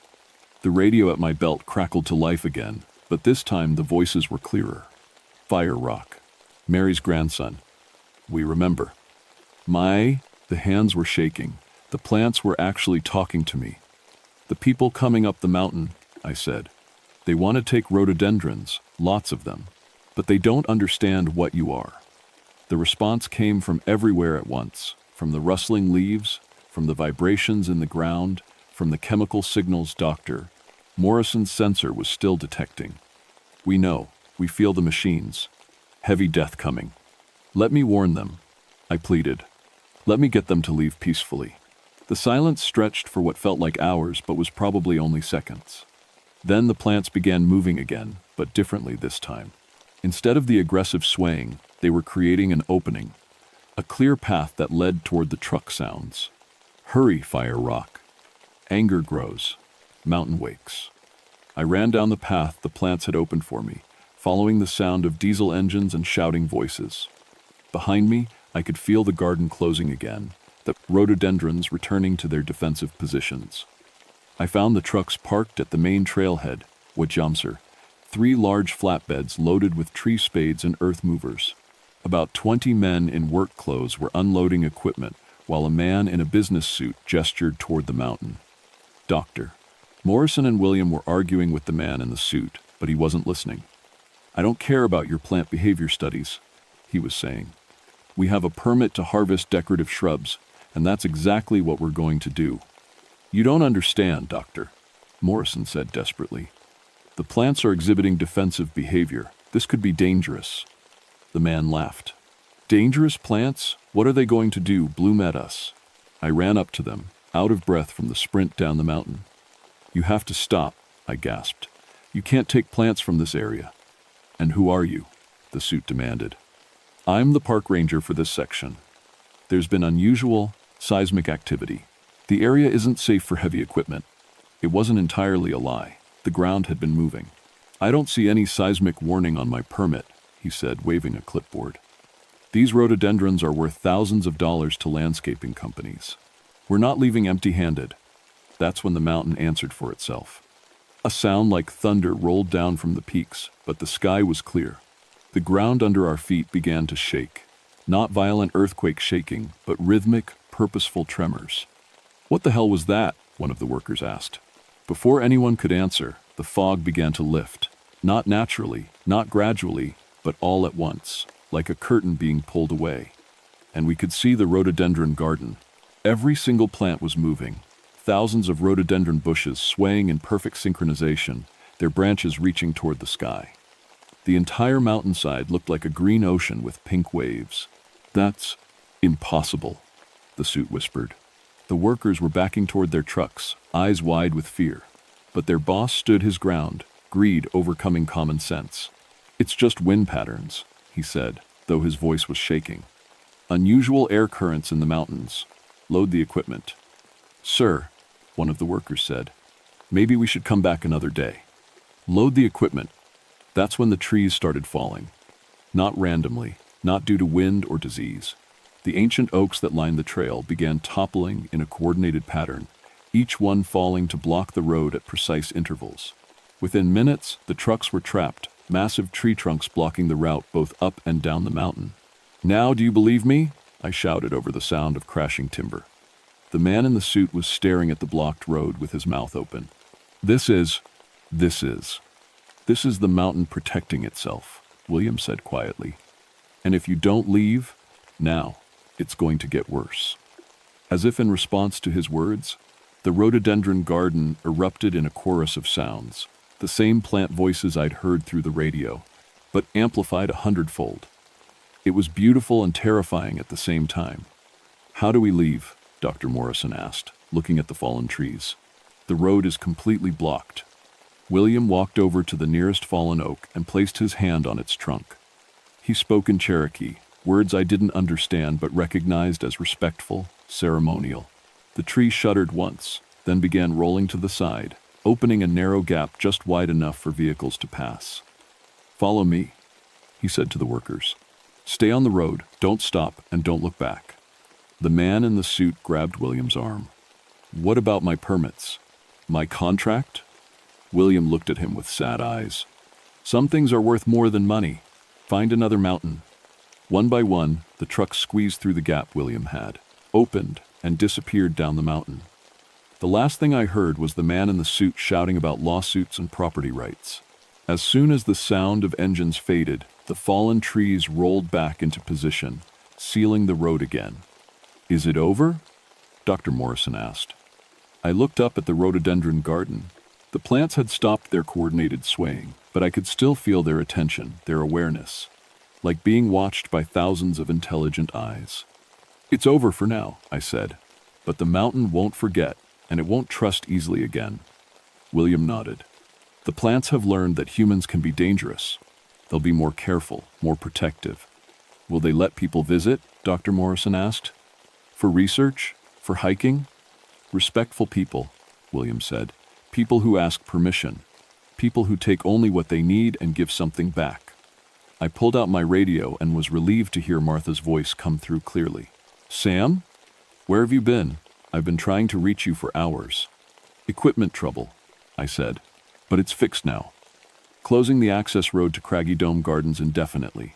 Unstable conditions. Copy that. You need backup? I looked around at the peaceful forest. The plants were still now, but somehow I knew they were listening, waiting to see what I would do next. No backup needed, I said. Just going to do some maintenance on the trail markers. 3 months later, I was still thinking about what had happened in the rhododendron garden. The official report listed the incident as unusual seismic activity causing road blockage and equipment malfunction. The commercial harvesting company had tried to sue the Park Service, but their case fell apart when geological surveys showed evidence of ground instability. Dr. Morrison had returned to the university with a completely new research focus. Instead of studying how plants communicate, she was studying how to communicate with them. Her papers on potential consciousness in complex plant communities were either ignored by mainstream scientists or labeled as career suicide by her colleagues. But she didn't care. She had video footage of plants moving in coordinated patterns, chemical readings that showed impossible levels of interspecies communication, and testimony from 3 reliable witnesses.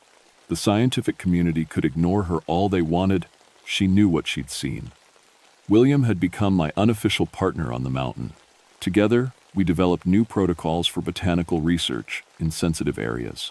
Researchers had to receive permission not just from the Park Service, but from the plants themselves, a process that involved traditional Cherokee blessing ceremonies and careful negotiation with the ecosystem. It sounded crazy to anyone who hadn't been there, but it worked. The mountains were healthier than they'd been in decades. Rare plant populations were actually increasing instead of declining. And visitors reported an unusual sense of peace in the rhododendron gardens, as if the plants themselves were welcoming, respectful guests. But not everyone was welcome. 2 more commercial harvesting operations had tried to access the gardens, and both had experienced equipment failures and unexpected obstacles. Word was getting around in certain circles that Craggy Dome was a place to avoid. The plants remembered. They remembered every attempt to exploit them, every person who had taken more than they should. But they also remembered kindness, respect, and genuine care for their welfare. I learned to listen for their voices in the wind, to read their moods in the way they arranged their flowers, to understand their warnings when storms or dangerous people approached. It wasn't magic, it was communication, as real as any human conversation. My wife Sarah noticed the change in me immediately. "You're different," she said one evening as we sat on our porch looking up at the mountains. "More like your grandmother always said you should be." She was right. I was carrying forward traditions I'd nearly forgotten, protecting the mountains in ways my ancestors would have recognized. The scientific ranger and the Cherokee traditionalist had finally learned to work together. "The plants are teaching me," I told her, "teaching me to be a better guardian." She smiled and took my hand. "Your grandmother would be proud." But the work wasn't finished. Every day brought new challenges. Developers who wanted to build resort hotels, mining companies interested in the rare minerals under the mountains, tourists who thought "leave no trace" was just a suggestion. The plants were watching them all, learning, adapting, preparing to defend themselves if necessary. And I was watching too, serving as translator between 2 very different kinds of intelligence, human ambition and plant wisdom. Some nights, when the fog rolled through the rhododendron gardens and the moonlight turned the flowers silver, I could hear them talking among themselves, sharing information about weather patterns, coordinating pollination strategies, warning each other about potential threats. But sometimes, when the conversation paused, I could swear they were talking about me. "Fire Rock is learning," they seemed to say. "Mary's grandson remembers the old agreements."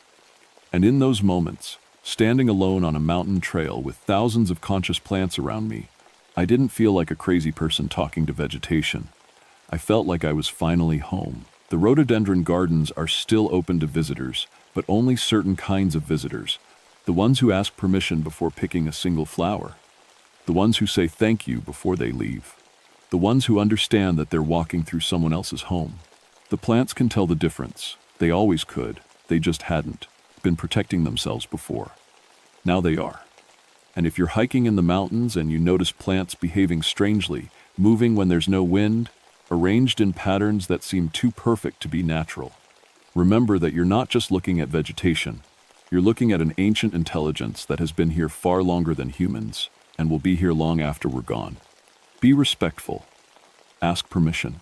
And whatever you do, don't take more than you're given. The mountain is always watching, and it never forgets.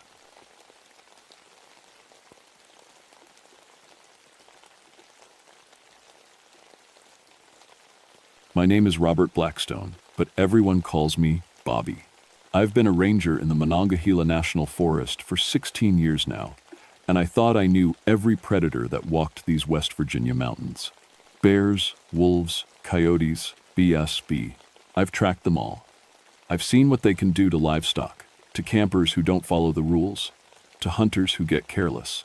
My daddy was a ranger before me, and his daddy before him. The Blackstone family has been watching over these hills since before the government even knew they needed watching. We know the old stories, the ones the tourists don't hear. Stories about things that hunt when the moon is dark and the fog rolls thick through the valleys. But I never believed in that nonsense. Not until October of 1987. The morning it all started, I was sitting in my truck at the end of Timber Ridge Road, drinking coffee from my thermos and watching the sunrise paint the mountains orange and red. The radio crackled to life around. 7 a.m. Bobby, you out there? It was my partner Steve Mountain Hawk. Steve's family has been in these mountains even longer than mine, if you can believe that. I'm here, Steve. What's the problem? Got another call from Old Man Peterson. Says something got into his cattle again last night. Third time this month. I sighed and started the engine.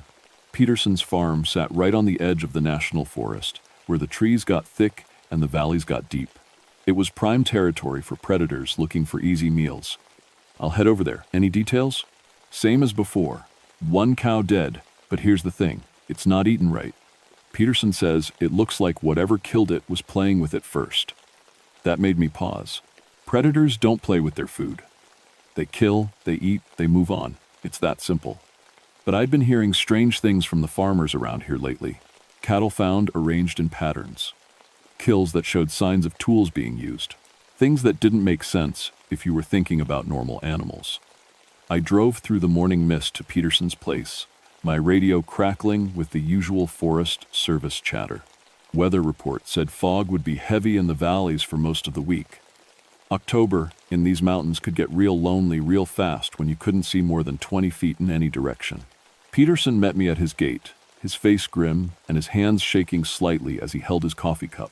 He was a tough old man who'd been raising cattle for 40 years, but something had him spooked.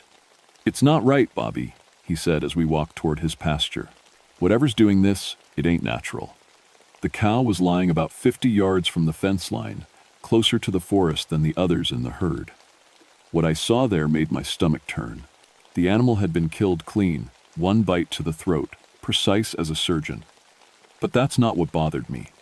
It was the way the other cattle were arranged around it. They were standing in a perfect circle, all facing inward toward the dead cow. All of them alive, all of them calm, like they were waiting for something. When Peterson called to them, they didn't move. When he threw feed, they didn't even look at him. "How long they been standing like that?" I asked.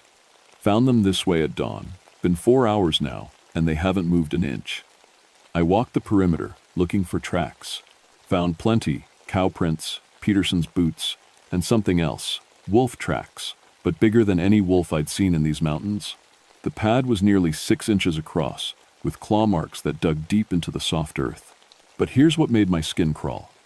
Every few feet, the wolf tracks would stop, and there would be a single human footprint, barefoot, normal size, like someone had been walking alongside the wolf. Then the human prints would stop, and the wolf tracks would continue. "Peterson," I called. "You have any visitors last night? Anyone walking around your property?" "Nobody comes out here after dark, Bobby. You know that." I followed the tracks toward the tree line, my hand resting on the radio clipped to my belt. The trail led straight into the thick forest, where the morning fog hung like curtains between the trees. As I reached the edge of the woods, I heard something that made me freeze. Howling. But not like any wolf howl I'd ever heard. It started low and mournful, like normal wolves do when they're calling to their pack. But then it changed. It got higher, more complex. And for just a moment, just a split second, it sounded like someone crying, like someone calling for help. I stood there listening until the sound faded away into the fog. Then I walked back to my truck and radioed Steve. "I need you to come out to Peterson's place," I told him, "and bring the plaster kit. I've got some tracks here that don't make sense." "What kind of tracks?" I looked. Back at the tree line, where the fog was getting thicker by the minute. Somewhere in there, something was waiting. Something that killed cattle for sport and arranged the survivors like pieces on a chessboard. "The kind that shouldn't exist," I said. Steve arrived an hour later with Dr. Carol Jefferson, our wildlife biologist. Carol had a PhD from some fancy university and could tell you everything about animal behavior from the way they left their droppings. If anyone could make sense of what I'd found, it would be her. We made plaster casts of the tracks while Peterson watched from his porch, still shaking his head and muttering about things not being right. The cattle hadn't moved. They were still standing in that perfect circle, like they were guarding the dead cow or waiting for it to get back up. "These are definitely wolf tracks," Carol said, kneeling next to the casts. "But the size is unusual. I'd say this animal weighs at least 150 pounds, maybe more." "What about the human prints?" I asked. She looked uncomfortable. "I can't explain those. They appear to be from the same individual throughout the trail, but the spacing suggests they were made at different times. Maybe someone walked this path earlier, and the wolf followed the scent trail?" It was a reasonable explanation, but it didn't feel right. The tracks were too evenly spaced, too deliberate. And there was something else, something I hadn't mentioned to them yet. "Come with me," I said, leading them back to the tree line. "I want to show you something else." About 10 feet into the forest, I found what I'd spotted earlier but hadn't wanted to examine alone. Hanging from a low branch was a piece of fabric, flannel shirt, looked like torn and bloody, but it was tied to the branch in a careful knot, like someone had put it there on purpose. "Could be from a hunter," Steve suggested. "Maybe someone got caught in the brush." I untied the fabric and held it up. The tear was clean, not jagged like you'd get from thorns or branches.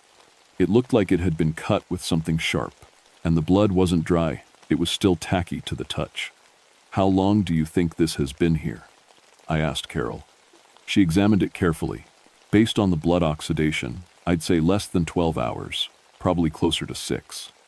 That put it right around the time Peterson said he heard the disturbance in his pasture. I bagged the evidence and was about to head back to the truck when we heard it again, that strange howling that sounded almost human. But this time, it was closer. Carol went pale. "That's not normal wolf vocalization," she whispered. "Wolves don't have the vocal structure to make those sounds." The howl came again, and this time I could swear I heard words in it, faint and distorted, but definitely human speech mixed in with the animal sounds. The hair on the back of my neck stood up. "We need to go," Steve said, his hand moving to the pistol on his hip. Steve had been in Vietnam, and he didn't scare easy. If he was nervous, I was paying attention. As we walked back toward the truck, something moved in the fog behind us. Not the sound of footsteps. Something heavier, like a large animal trying to move quietly. I turned around, but the mist was too thick to see anything clearly. "Just keep walking," I told the others, but I unsnapped the holster on my own weapon. The drive back to the ranger station was quiet. Carol was busy making notes, and Steve was staring out the window at the forest like he expected something to jump out at us. I was trying to process what we'd seen and heard, but none of it fit with anything I knew about wildlife behavior. Back at the station, I called the other rangers in our district to see if anyone else had reported unusual predator activity. What I learned made my blood run cold. 3 other farms had reported similar incidents in the past month. Livestock killed in the same precise manner, other animals behaving strangely, and tracks that didn't make sense. But here's the thing, all the incidents were happening in a rough circle around a specific area of the forest. An area we called Devil's Hollow. Devil's Hollow was about 20 miles of the roughest, most remote terrain in the national forest. No maintained trails, no camping facilities, just thick forest and deep ravines that most people didn't even know existed. The old-timers in town had stories about that place. Stories about people who went in and didn't come out. About sounds in the night that weren't made by any natural animal. I'd always figured those were just stories meant to keep kids from wandering off into dangerous territory. But now I wasn't so sure. That afternoon, I drove out to talk to Jake Timberman, whose family had been hunting these mountains for 5 generations. If anyone knew the real stories about Devil's Hollow, it would be Jake. I found him at his cabin, cleaning a rifle and looking troubled. "Bobby," he said when he saw me, "I was just thinking about calling you. We got problems in the woods." "What kind of problems?" He set down his rifle and looked at me seriously. "The kind my grandfather used to tell stories about. The kind we hoped were just stories." Jake invited me inside and poured us both coffee. His cabin was filled with hunting trophies and old photographs of family hunting trips going back decades. But today, all that history felt heavy and ominous. "Tell me about Devil's Hollow," I said. Jake was quiet for a long moment. "My great-grandfather used to say there were things in those woods that used to be men. Said they hunted like men, but killed like wolves. Most folks figured he was just trying to scare people away from his favorite hunting spots. But you don't think so anymore. Last week, my boy Tommy was hunting up near the ridge above Devil's Hollow. He came back white as a sheet, said he saw a pack of wolves walking on their hind legs like people. Said they were carrying sticks and rocks, using them like tools." I felt my mouth go dry. "Did you believe him?" "Tommy's been hunting since he was 8 years old. He knows the difference between wolves and people. And he knows the difference between what's natural and what ain't." As the sun set behind the mountains, Jake walked me back to my truck. The fog was starting to roll in again, and the forest felt different. Expectant, like it was holding its breath. "Bobby," Jake said as I got in the truck, "if I were you, I wouldn't go into those woods alone. And I sure as hell wouldn't go there at night." I drove home through the gathering darkness, my radio silent except for the occasional weather update. The fog was getting thicker, and my headlights barely penetrated 20 feet ahead. Twice, I thought I saw shapes moving in the mist. Large forms that seemed to be keeping pace with my truck just inside the tree line. But when I stopped to look, there was nothing there. Just the fog. And the feeling that something was watching me from the darkness between the trees. The next morning, Steve's truck wasn't in the parking lot at the ranger station. That wasn't like him. Steve was always the first one in, usually by 6 a.m. with a fresh pot of coffee already brewing. By 8 o'clock, I was worried enough to drive out to his place. Steve lived alone in a small cabin about 5 miles from town, right at the edge of the forest. His truck was in the driveway, but when I knocked on his door, nobody answered. The spare key was under the flower pot where it always was, so I let myself in. The cabin was empty, but something was wrong.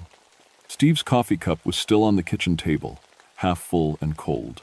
His uniform was laid out on the bed like he'd been getting ready for work. But his hiking boots were gone, and so was his emergency pack. I found a note on the kitchen counter, written in Steve's handwriting. "Gone to check the cameras near Devil's Hollow. Back by morning."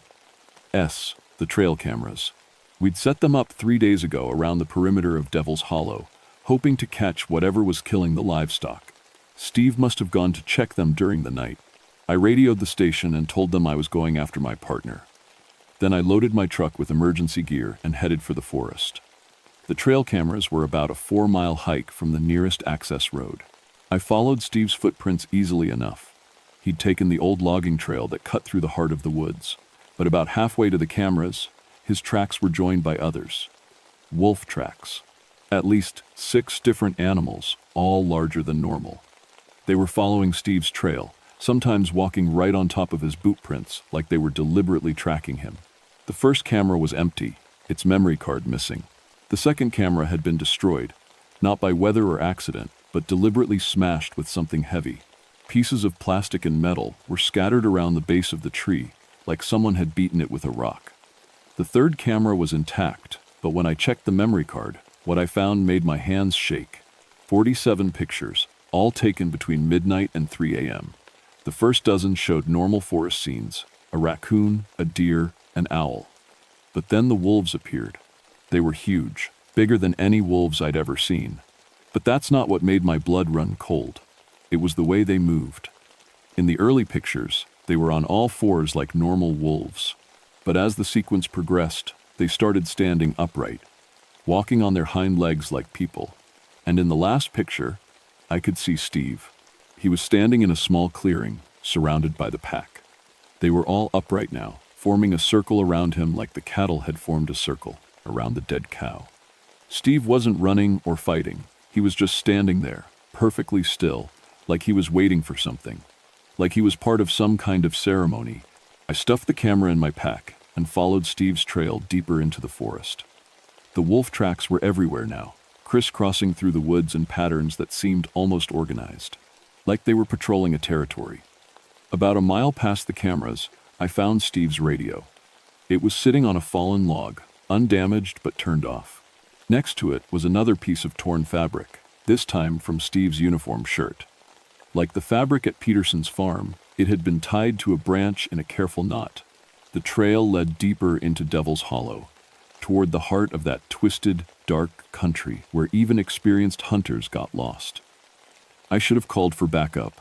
I should have waited for daylight, but Steve was my partner, and if he was in trouble, I wasn't going to abandon him. The sun was starting to set as I followed the trail down into a deep ravine. The fog was rolling in thick, and the temperature was dropping fast. My flashlight beam seemed weak and useless in the growing darkness. That's when I heard them.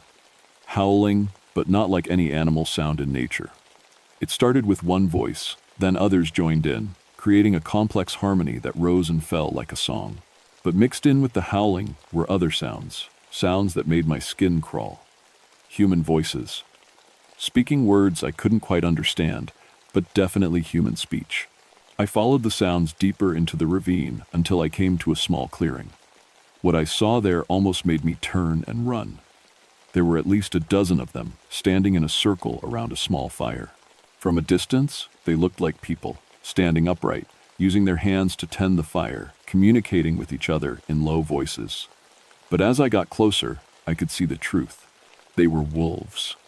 But wolves that walked like men. Wolves that used fire and tools. Wolves that spoke to each other in what sounded like a mixture of human language and animal sounds. And in the center of the circle, sitting cross-legged by the fire like he belonged there, was Steve. He wasn't tied up. He wasn't struggling. He was just sitting there, staring into the flames, while the creatures moved around him in what looked like some kind of ritual. One of them, the largest one, with dark fur and scars across its muzzle, was speaking to Steve in a low voice. I couldn't hear the words, but Steve was nodding like he understood. I reached for my radio, then remembered it wouldn't work this deep in the hollow. I was on my own, watching something that shouldn't exist perform some kind of ceremony on my partner. The largest creature, I was starting to think of it as the pack leader, reached into the fire and pulled out a burning stick.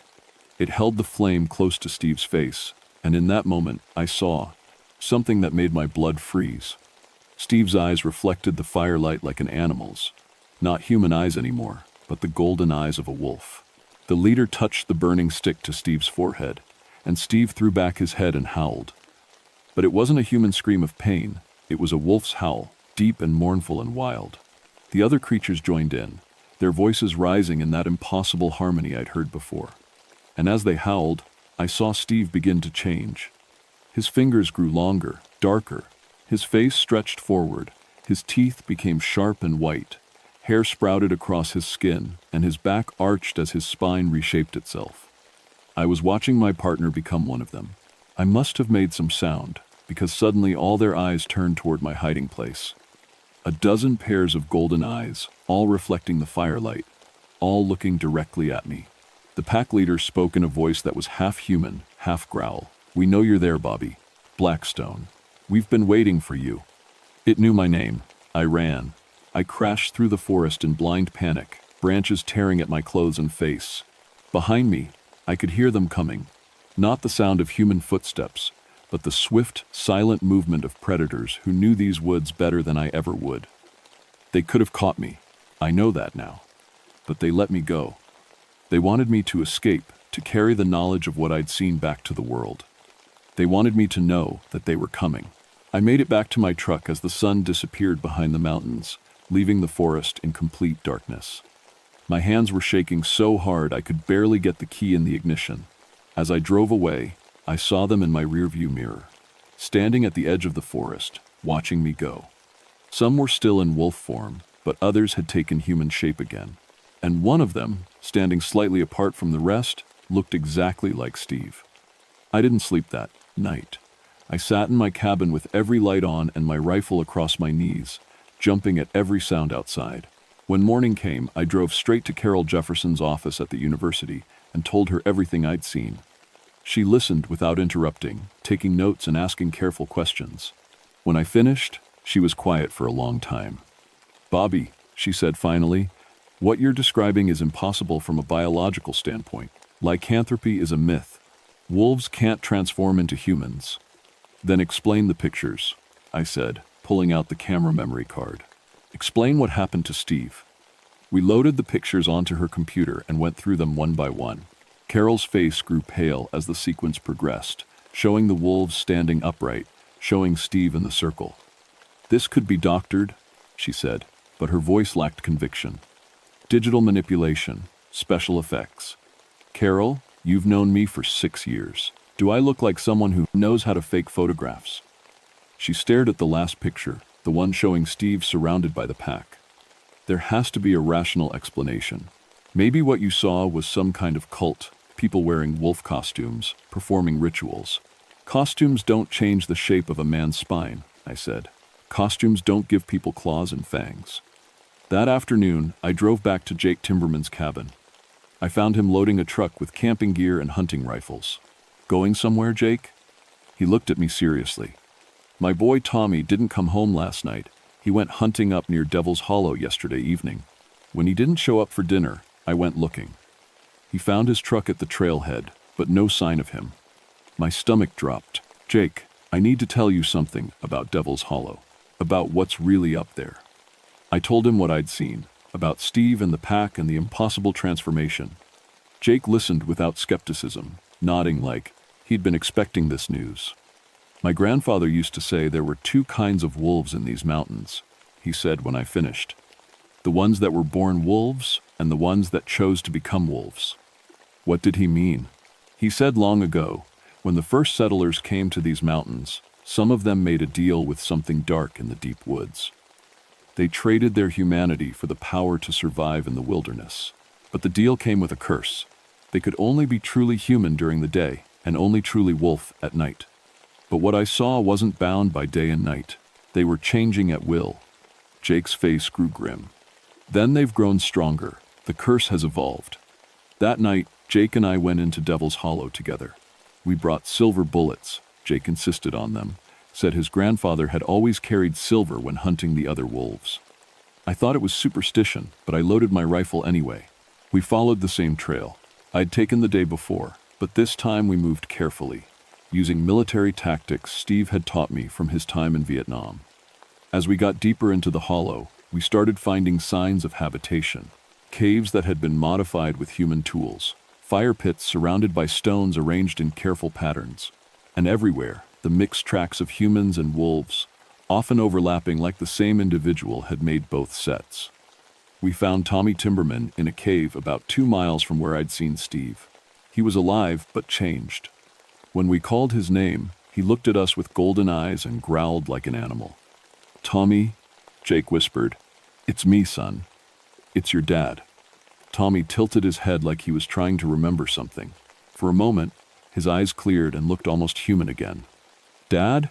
he said, his voice rough and strange. I can't remember how to be." That's when they came for us.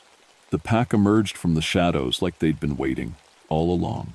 At least 20 of them, some in wolf form, others standing upright like men but covered in fur and armed with claws. At their head was the pack leader I'd seen before, and beside him, walking on 2 legs but no longer entirely human, was Steve. "Hello, Bobby," Steve said, his voice a mixture of human speech and animal growls. "We've been waiting for you to come back." "Steve, what have they done to you?" He smiled, showing fangs. "They've set me free. No more pretending to be something I'm not. No more following human rules that make no sense. The pack leader stepped forward.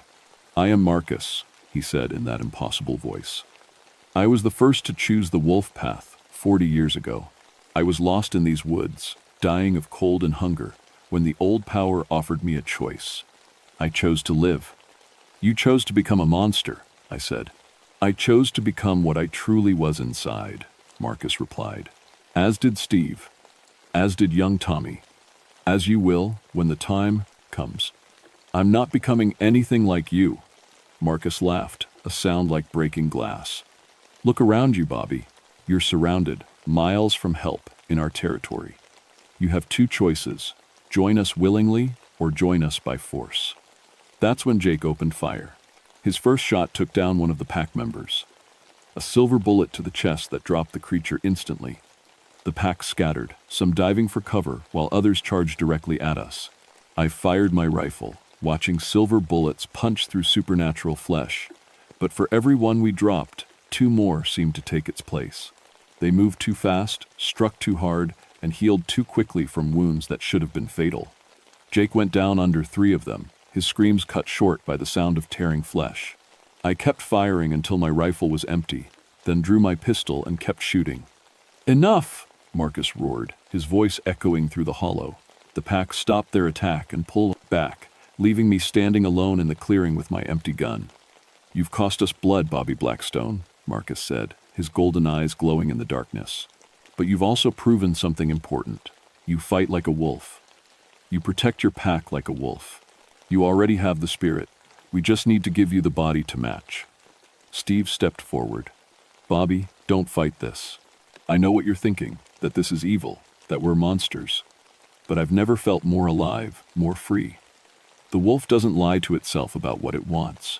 It doesn't follow rules that make it weak. The wolf kills innocent people," I said. "The wolf kills to survive," Marcus corrected. "Just like you've been doing your whole life, only you've been too afraid to admit it." I looked around the clearing at the creatures surrounding me. Some were clearly new recruits. I could see the confusion in their eyes, the struggle between human thought and animal instinct.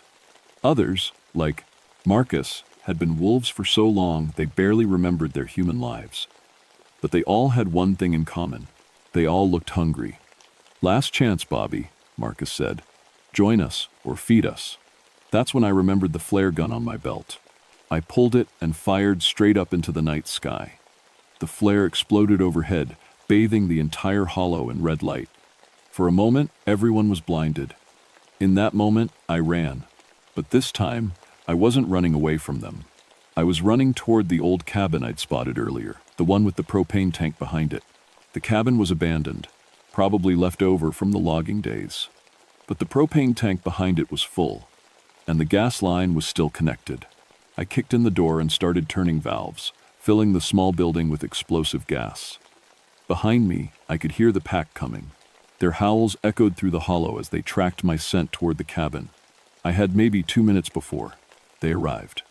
I found what I was looking for in an old toolbox, my emergency flare, the kind loggers used to carry for emergencies. I lit it and backed toward the door, watching the red flame dance in my hand. The pack burst into the clearing just as I stepped outside. Marcus was at their head, his face twisted with rage. "Clever, Bobby," he said, "but you can't kill us all. And when we're done with you, we'll visit your town. We'll visit your friends. We'll make sure this forest belongs to us completely."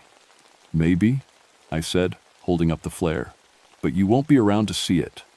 I threw the flare through the cabin door and dove behind the propane tank. The explosion lit up the entire hollow like daylight. The blast wave knocked me unconscious, and when I woke up, half the pack was dead or dying. The others had scattered back into the deep woods. But Marcus was still alive. Burned and wounded, but alive. He crawled toward me across the smoking ground, his claws leaving furrows in the dirt. "You think you've won?" he gasped. "There are others like us. Other packs, other mountains. We're spreading, Bobby. Every month, we grow stronger." I pulled out my pistol and checked the cylinder. 1 silver bullet left. "Then I guess I better get hunting," I said, and put the bullet through his heart. The remaining pack members fled into the darkness, carrying their wounded with them. I never saw Steve again, though sometimes on quiet nights I hear howling in the deep woods that sounds almost like a man crying. I found Tommy Timberman in the ruins of the cabin, burned but human again. The shock of the explosion and Marcus's death seemed to break whatever hold the pack had on him. He couldn't remember much about his time with the wolves, which was probably a mercy. I never filed an official report about what happened in Devil's Hollow. How do you explain werewolves to the Forest Service?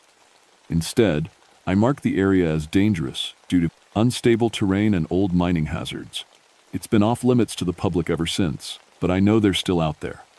Not Marcus's pack. I broke that one. But there are others.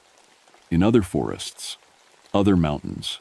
Sometimes I get calls from rangers in different states, describing livestock kills that don't make sense, tracks that change from human to animal, sounds in the night that can't be explained. When I get those calls, I pack my gear and my silver bullets, and I go hunting, because I learned something in Devil's Hollow that changed me forever. There are things in this world that hunt with human intelligence and animal savagery. Things that can take your friends, your family, your whole life, and twist them into something dark and hungry. And somebody has to stand between them and the people who don't know they exist. My name is Bobby Blackstone. I'm a ranger in the Monongahela National Forest. I protect these mountains from predators that most people think are just stories. But if you're ever hunting in deep wilderness and you hear wolves talking to each other in the dark, don't investigate. Don't try to get closer for a better look. Just run. And whatever you do, don't let them follow you home.